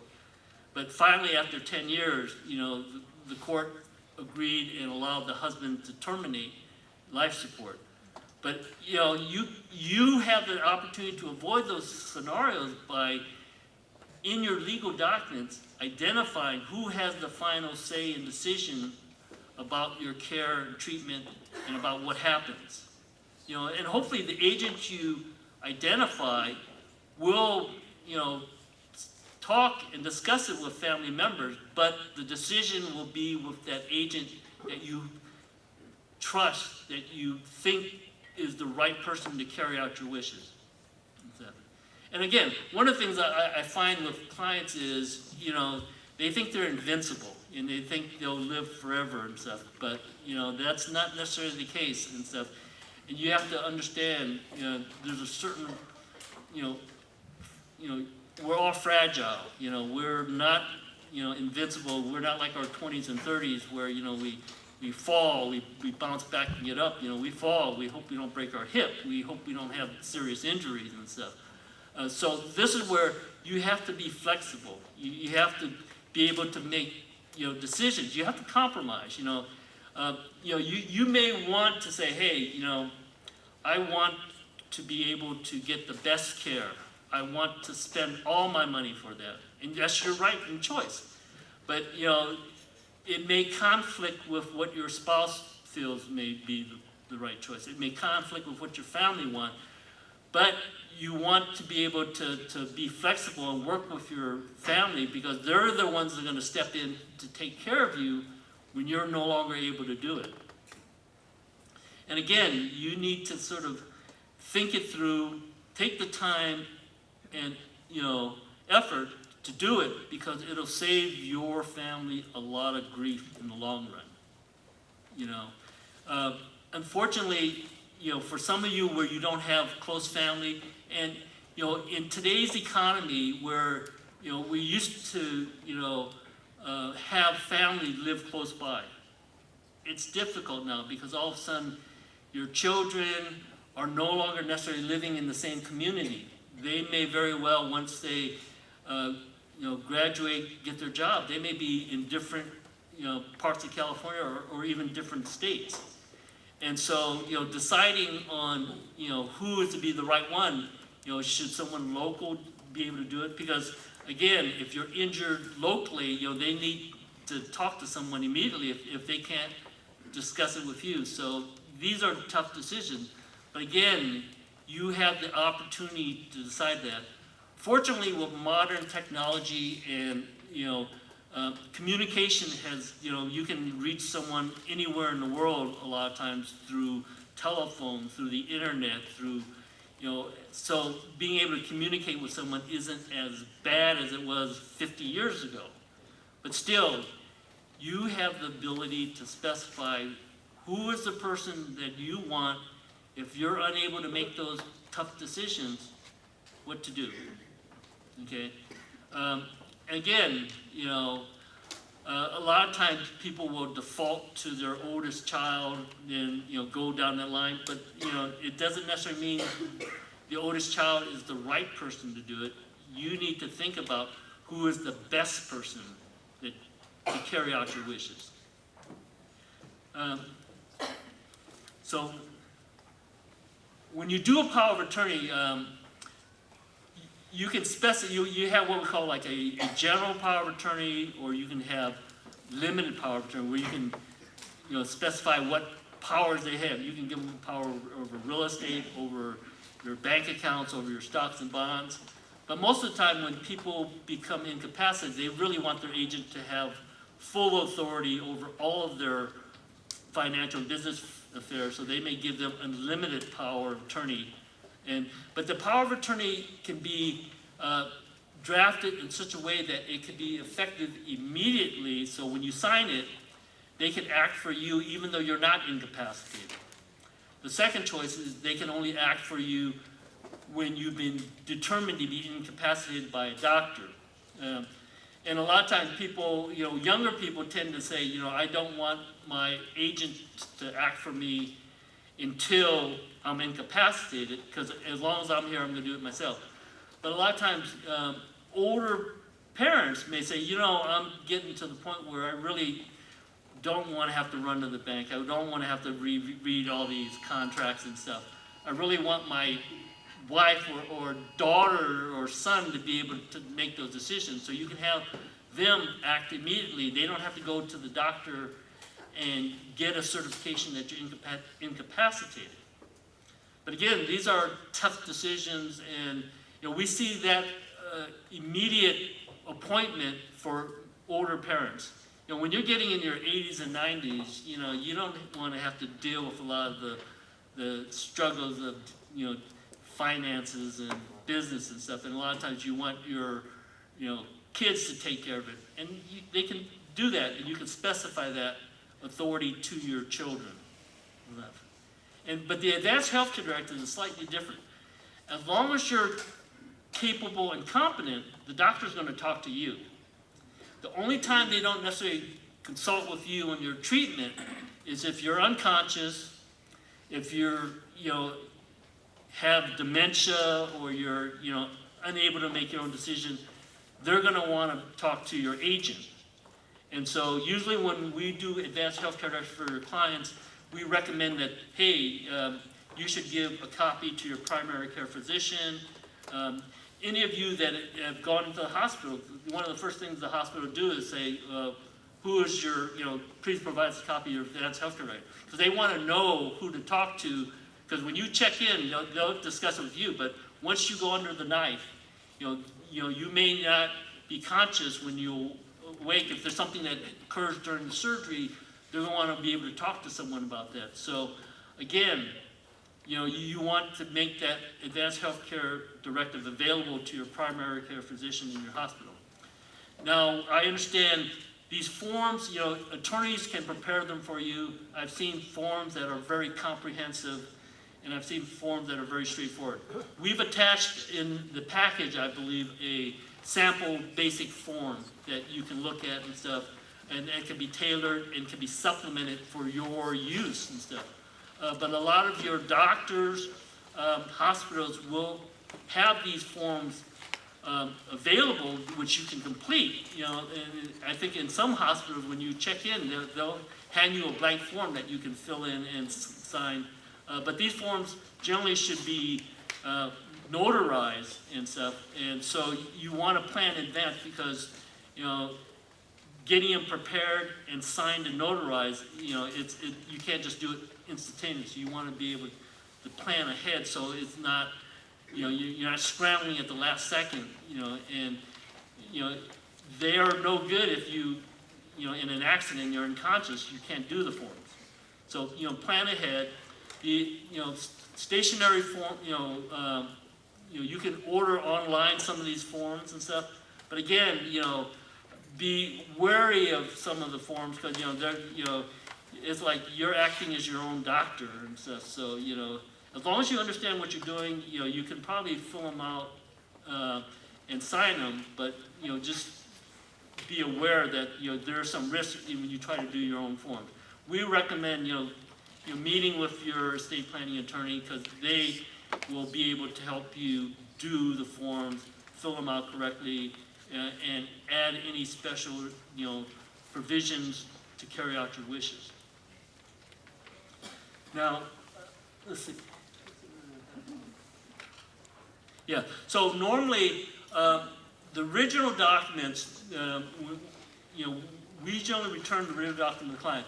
You don't have to necessarily provide copies to your named trustees or agents, but we do recommend you advise them that they are named, because some people have named people that don't want to be agents, and it could be a problem, because it's a responsibility, and and especially if there's family disharmony.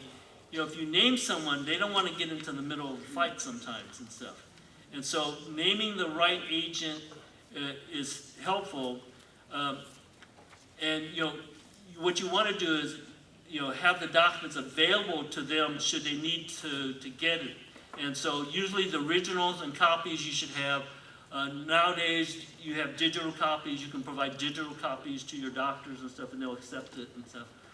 But again, being up to date and current on your documents is what you really need. And so that will avoid problems going forward when you cross over that time where they need to exercise those powers under those documents. Now, one of the things that you need to think about is, when should you do it? You always want to do it before anything happens. It's a tough subject, especially when you talk about planning your funeral arrangement.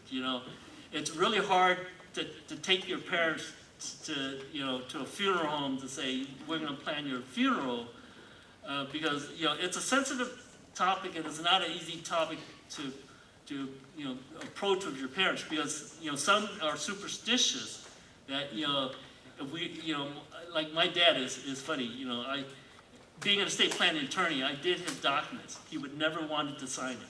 Because he said, oh, I signed it, I'm gonna die. It's psychologically and stuff.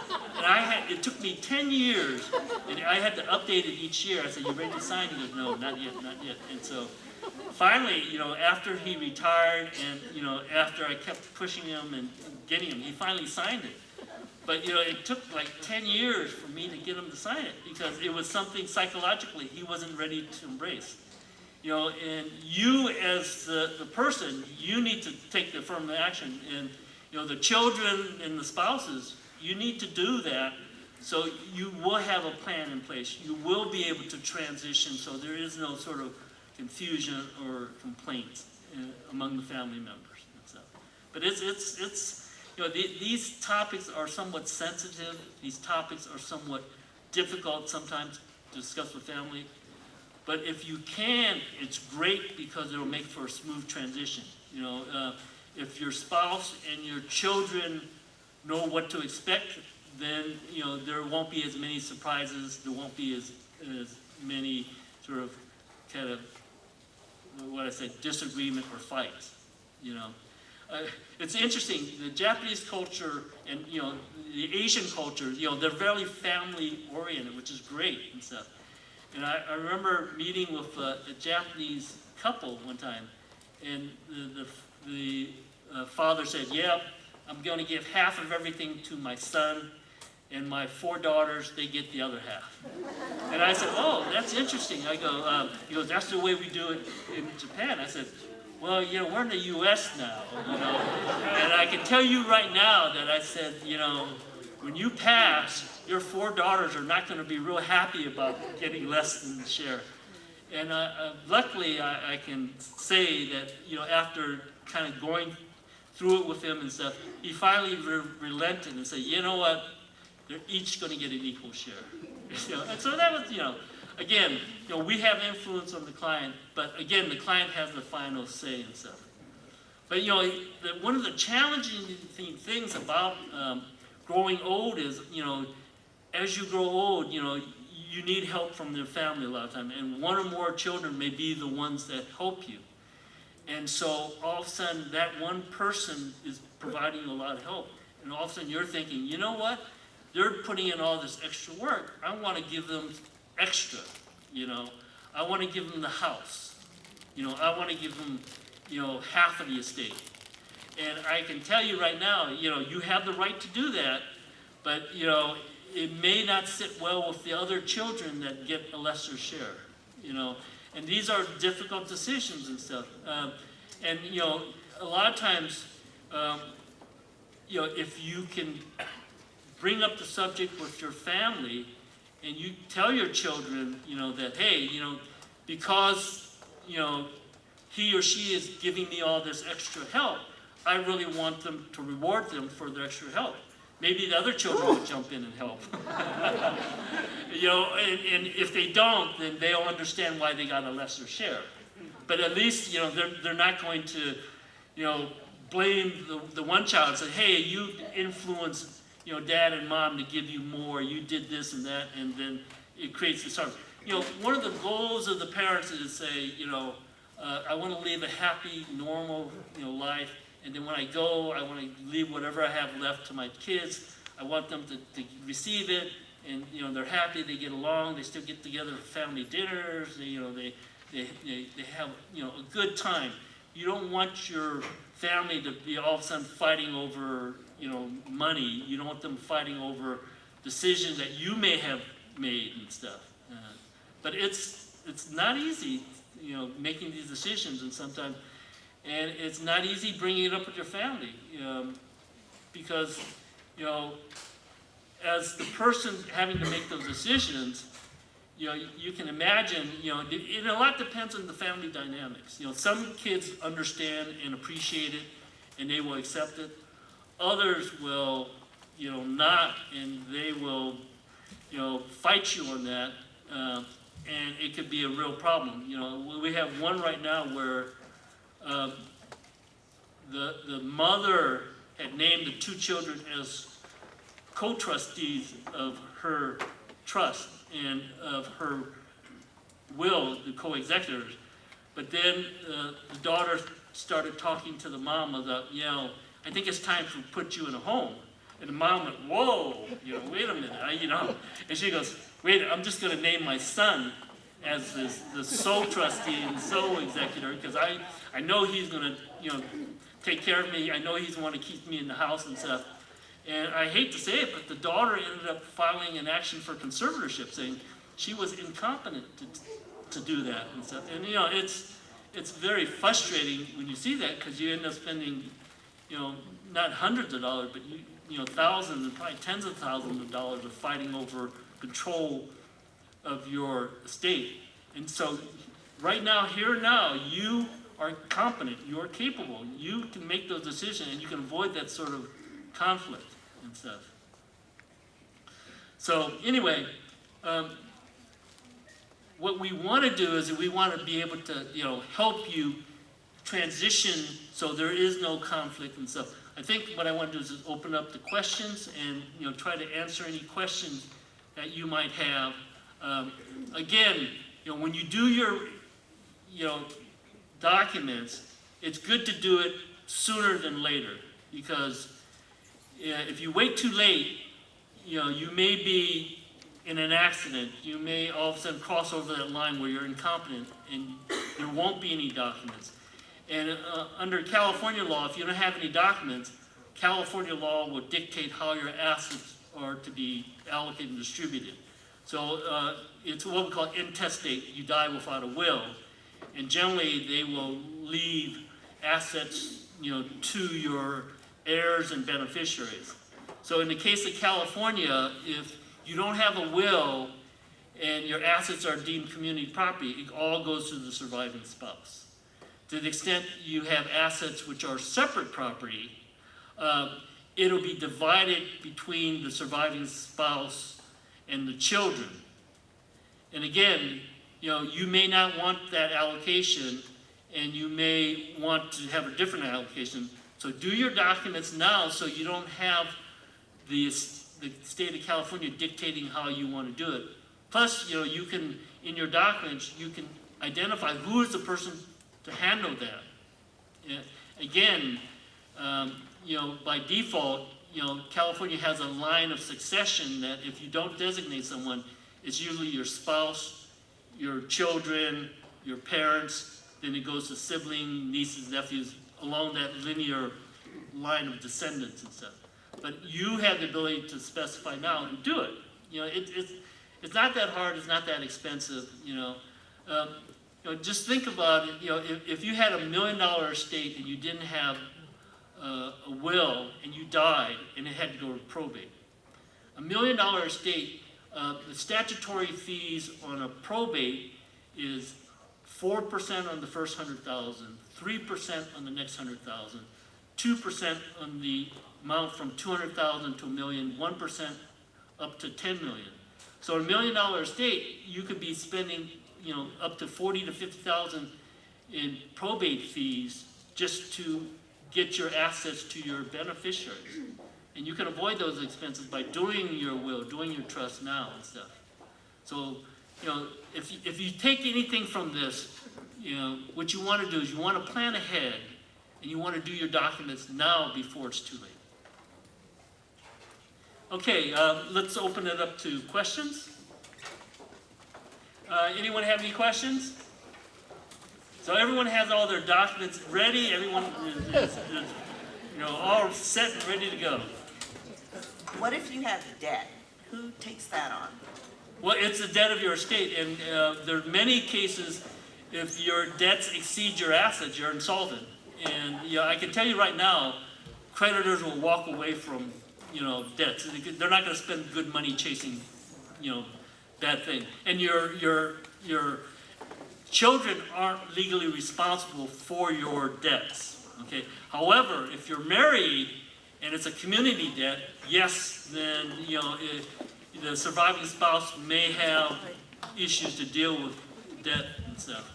But we've had some where we've had a client that had a hospital bill for the last care illness is like over 500,000 uncovered by insurance. And, you know, basically we negotiated with the hospital and said, hey, there's no money in this estate. And they accepted the settlement and said, well, how much can you pay? We said, maybe 50. They go, okay, we'll take it. We've had some where at LA County SC where there was a last hospital uncovered by insurance, about $35,000. And we knew it was a valid debt and stuff, but they walked away from it. You know, they said, you know, and that's why our healthcare system is so messed up, you know. But, you know, again, you know, fortunately, you know, the family did not have to pay those medical expenses and stuff. Any other questions? Well, good. I'm glad that everyone. Oh, okay. Everyone wants to eat, I guess, huh? So.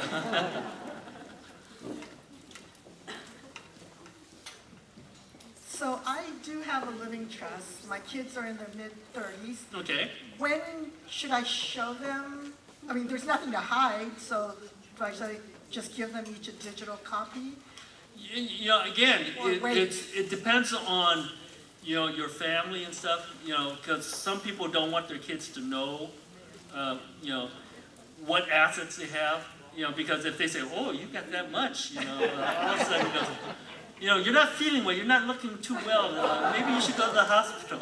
No, but again, you know, it's, you know, if you feel comfortable letting them know, then, you know, by all means, provide them copies of it and stuff. Because, you know, your kids, you know, it's interesting because, you know, as they grow up, you know, when they're teenagers, they can be a challenge, and you know, they go, oh my gosh, I got to deal with it. But then, you know, they graduate from high school, they go to college, and you know, they're still mature. They're partying, they're drinking, they're, you know, traveling and stuff. Then they get married, and they have kids, and all of a sudden you go, yeah, now they're becoming like me. You know?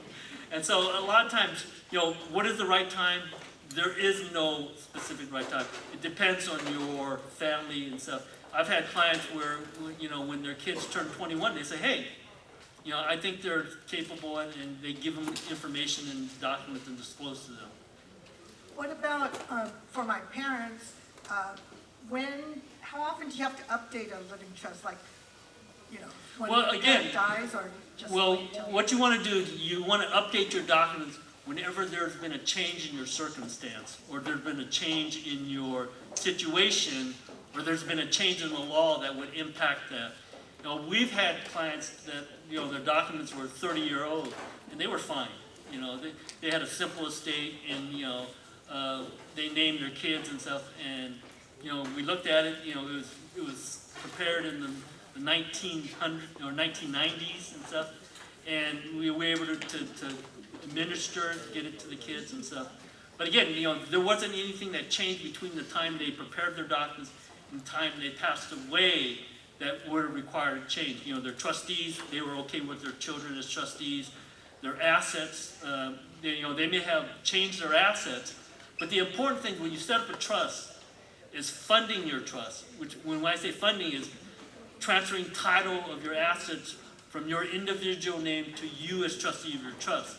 So if and when something does happen to you, your successor trustees can step in to continue administering it.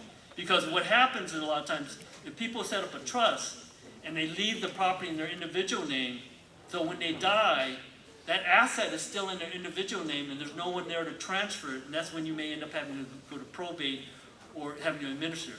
California, which is probably some useful information, is if your total assets are under $208,850, there's what we call a small estate procedure to collect those assets from the bank, from brokers and so forth, without having to go through probate. And so that is available. So, you know, when you set up your trust, make sure you transfer all of your major assets into your real estate, your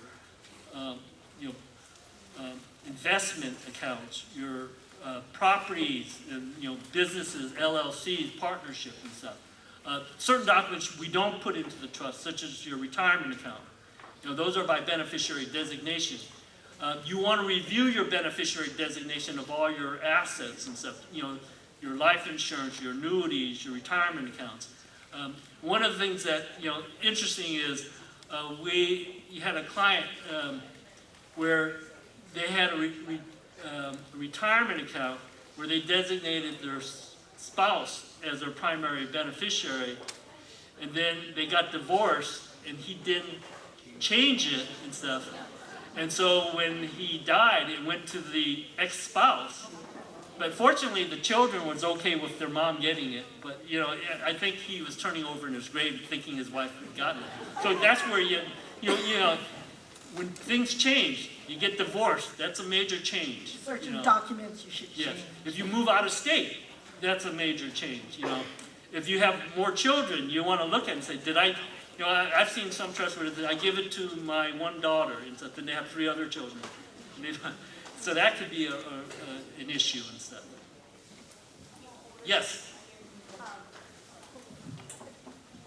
I just like one comment from what she said, because as like a daughter who had to go through all the will and trust with my parents, my dad actually said, he's like, well, it wasn't like all equal. And my dad was like, well, I just hope when I die, you guys would just work it out based on what it says. So I had to be like, actually, Dad, you have to tell all of us. And so if it is a little bit of a complicated will and trust, as the child, I will ask the parents to please talk, because that was not going to be a helpful situation when my parents did pass.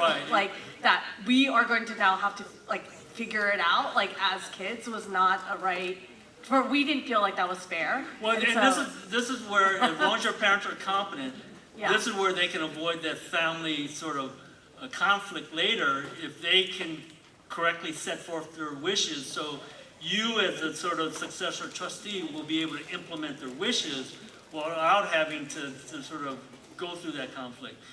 Again, depending on your family, we've had a client where it was set up where it was equal to all the kids. But, when we met with the family, we said, the one child, ran the business, took care of everything and stuff. And they said, you know what, give them a greater share. And so, we were able to do it. But that was after the fact. And luckily, the family was agreeable to that. But, as a trustee, it's your duty as a fiduciary to carry out the terms in the trust.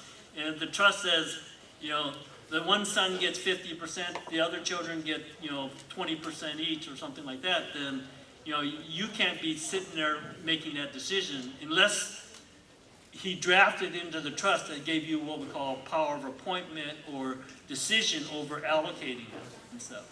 But again, you need to look to your documents to see what it says. Your trust can be as creative as you want, and you can do many things in your trust. You can delay distribution to your children. You can, give it to charity. You can, we've had provisions in trust where you say, I give it to my son only if he's working, and he can be working at McDonald's, but I don't want him to be a beach bum. You can put all those things. Especially if your children, if they're have drug issues, you don't want to necessarily give them the estate if they're drug. So you can create a trust and say, look, I give it to my son, but he has to get drug tested before he gets his distribution. So there's creative ways to create your documents, and this is your opportunity to do it while you're here. and my one, Yes. Okay, go ahead. oh, sorry, the question that I did have was that, I think you did answer it, but it was in different, can you specify what a will and then what a trust is and Okay, so very clear? just so you understand the differences between a trust is a separate document. Okay, the will is a separate document. The will apply to those assets which are in your individual names. So to the extent, let's say if you die and there's an asset in your name, the will apply to it. The trust will apply to the trust assets. So when you set up the trust, you transfer all your assets to the trust. So arguably, if you put all your assets into the trust, there's nothing left in your name, and the will have no legal effect. Okay, but what we normally do is we will have both a will and a trust, because a will generally be what we call a pour-over will, which is sort of like a fire insurance, that in the event you have any assets which happen to be in your name, the will says it should be added and administered as part of the trust. So will deals with assets in your name and uses executors. Trust, you have trust assets and trustees. Does that help? Yes. If you have a family trust, is the power of attorney included in that, or is they separate? They're separate documents. The trust deals with your assets usually and discusses who you appoint as trustees, how you want to allocate and distribute your assets. Your power of attorney and your advanced healthcare directive, those are lifetime documents and they're separate. And that's where you designate an agent to act for you when you're incapacitated and stuff. So there's a big distinction between power of attorney, advanced healthcare, and a trust. Trustees, you have trustees. Advanced care, you have agents, and under the advanced healthcare directive. Okay, so if you change your power of attorney, it's not going to affect your trust? No, it doesn't affect your trust. Thank you. Yes?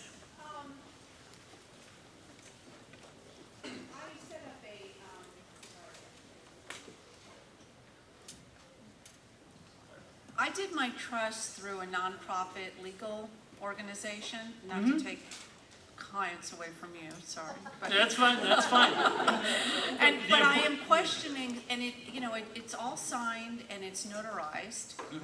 Do those papers need to be filed with the state of California, or is that something? No, those are private documents. It's between you and the successor trustees and stuff, And the important thing is, it doesn't matter whether you use an attorney or, you do it. The important thing is you do it, okay? And, a lot of the nonprofits are very helpful in doing that, but they also have an interest that, you're gonna name them as a beneficiary, you can, Right. And it's that's where they, will help you, because if, a lot of people, they don't have family that they wanna leave it to and stuff. And they will leave it to, an organization they feel like Keiro, this is a greater organization, If you haven't included them in your will and trust, we highly recommend you do that, because they will be able to implement your, long-term goal of helping the community and helping seniors and stuff. So, Okay. it's a great way to do that. But yes, Okay. and it's then still just- valid, but you don't have to do it. What happens if there's a problem or a contest, sometimes you have to file with the court for the court to review it. But most of the time, it's private documents. It never sees the light of day. It's just between you and your beneficiaries and your trustees. So it's just that something is on paper and pen? Yes. Okay, and then if you make changes to it, you kind of talked about this a little, but like as your assets change, or if you sold a property but you picked up another, are you allowed to just handwrite those things into this document? Again, you'd have to look to your trust agreement, document to see whether, what's the quote procedure for many. A lot of times it has to be, amended and notarized. Okay. And stuff. And then that's where you get into a lot of problems. A lot of times, people will handwrite changes to their documents. And then you look at it and, it's kind of, they crossed out my sister. Who did that? Was that dad, or was that my brother that crossed me out? So, you got to be somewhat careful about, that's where it leads to potential conflict. Sure. Thank you very much.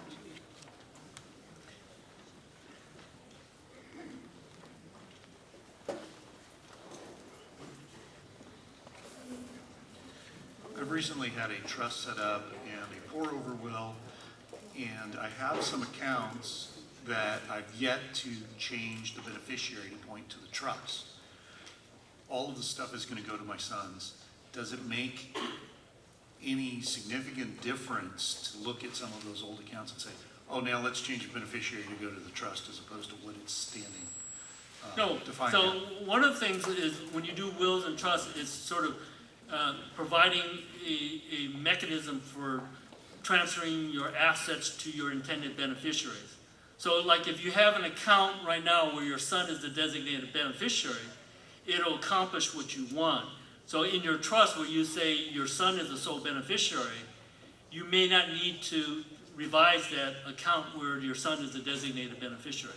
So, things that aren't considered part of your wills and trusts is if you have like an account where there is a designated beneficiary. it doesn't pass through your will or trust. It'll be paid to your designated beneficiary upon presentation of a certified death certificate. You know, your retirement account, same thing. It doesn't pass through your trust unless you specify the trust as a designated beneficiary. Okay, so you know, a lot of times, you know, you may not need a will or trust. If you only have a bank account and maybe an investment account, and you've designated your spouse and children as beneficiaries, so if anything happened to you, they will get access to it. You know, there's not a need to have a trust and will. But generally, a lot of people do a trust because they own real estate, and real estate is owned in your individual name, and you don't have a designated beneficiary for real estate. So, and a real estate is usually one of your larger assets that you want to avoid having to go through probate on. Thank you.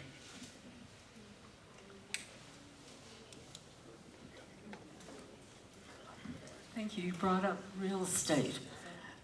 Should your home be in your trust? Yes, why wouldn't it? And then, you know, again, we recommend putting most, if not all of your assets into your trust. So your trust will be govern the allocation, distribution, or estate. You know, the fact that you set up a trust, and one of the main reasons you set up a trust is to avoid probate. You know, because, you know, when the trustee dies, a successor trustee steps in. If you own title to your assets in your individual name, when you die, there's no one to transfer assets, and therefore you end up going to probate, which is a very expensive and long process. So yes, you should put your home into your trust. You should put your rental properties, you should put your industrial, commercial property, any real estate that you own. You can do out-of-state property as well. And the goal is to avoid problems with transferring it after you're gone. Right. Thank you. Thank you. Lots of good information. And just the information too, that if you haven't had it done, do it. And the only reason I say that is our friend a few years ago, mother passed away, everything was fine because there was a spouse. Then a year and a half later, tragically, the son died in a boating accident. Ooh, yeah. 3 days before his wedding. Oh, yeah. And of course, the future spouse, nothing there, did not have a trust, will, or anything. So the father had to go to another state and try to figure that out. Less than a year, and then we suggested, you know, Father, you need to get a trust done because you don't have one. Oh, yeah.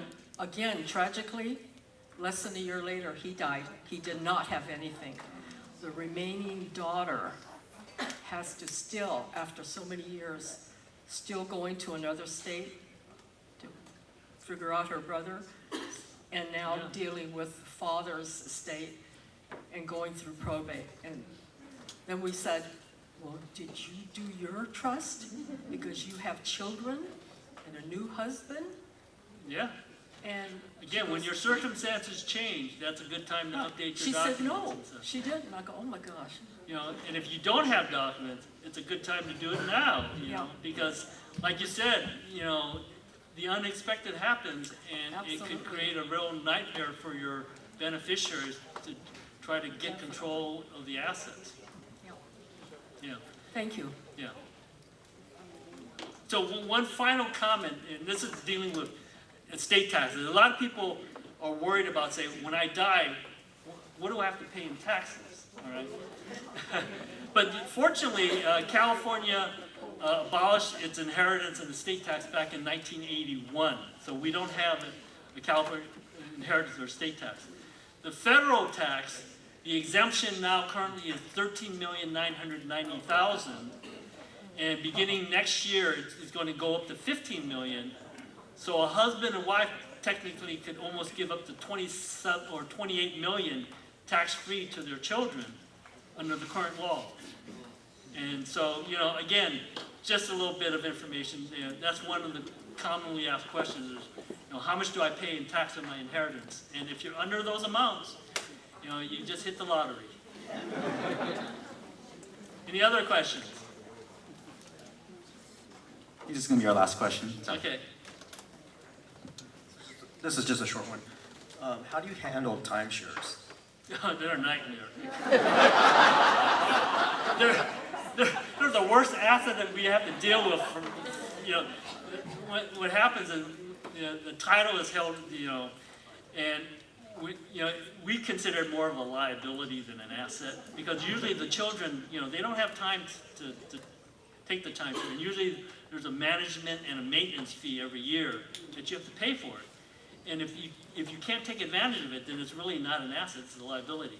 We've had clients where, they paid to get out of the timeshare. I had one client that paid over $20,000 to get out of the timeshares he bought into, just because it said, they're too old to use them and they didn't want to travel. But yeah, if you have them, you can transfer them into the trust as well and stuff.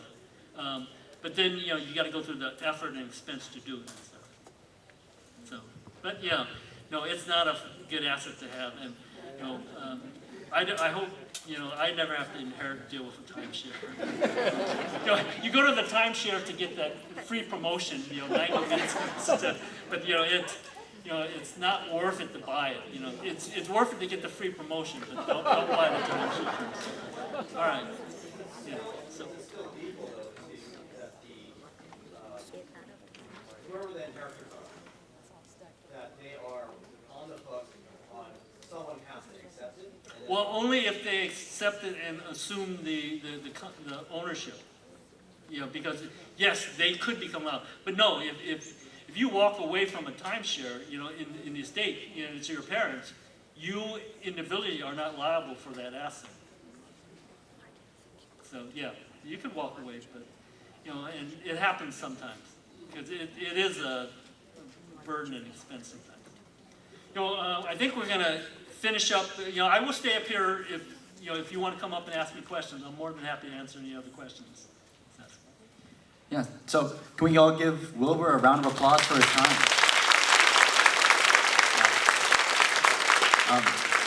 We really appreciate it, and hopefully we all gain some valuable insights. I know we all are all very hungry and ready for lunch. We just have one last thing. We have Ron Takasugi to give a few words. Ron is one of our board members here at Keiro.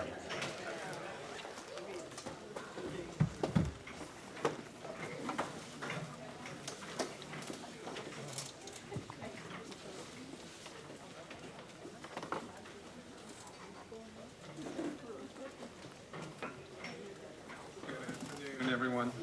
Thank you for all of you for being here. My name is Ron Takasugi. I am a member of the Board of Directors here at Keiro. And I want to sincerely thank you all for joining us today for the Caregiver Conference. Caregiving is a journey marked both by challenges and moments of deep love.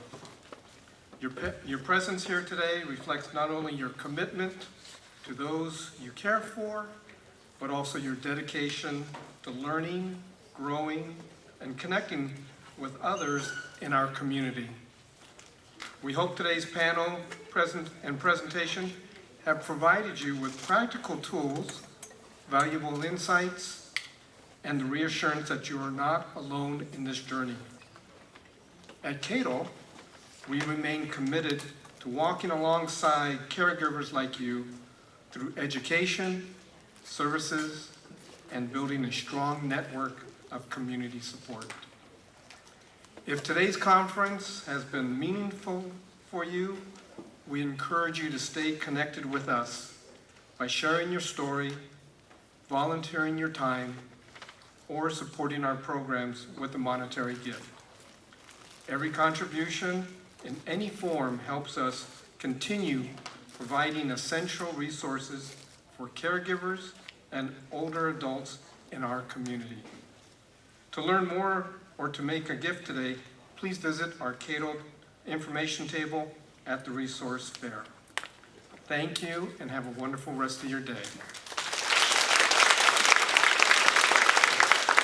One comment I'd like to supplement that with, if you have an IRA and you're taking RMDs and you really don't need it, if you name Keiro as the as the beneficiary of your distribution, you'll get a tax deduction, and they will benefit from it. And it's a great way to support the organization. So if you got an IRA, they just adopted that law just recently, and so this is a great way to, make a donation without having to dig into your investments, and, it's part of your retirement that you don't necessarily need. So, think about that. Thank you, Wilbur, for that. And we promise we didn't pay him for that promotion. At this moment, we would like to begin lunch. So if we can begin with this side of the room at this table right here and work our way around. That way we don't have everyone piling over at the bento lunch. We can do so. In the meantime, the resource fair is open, and we also have the pink evaluation form found in the YashiCare folder. You can return that to the Keiro table to receive a ticket for the opportunity drawing at 2 o'clock. All right. Thank you, everyone.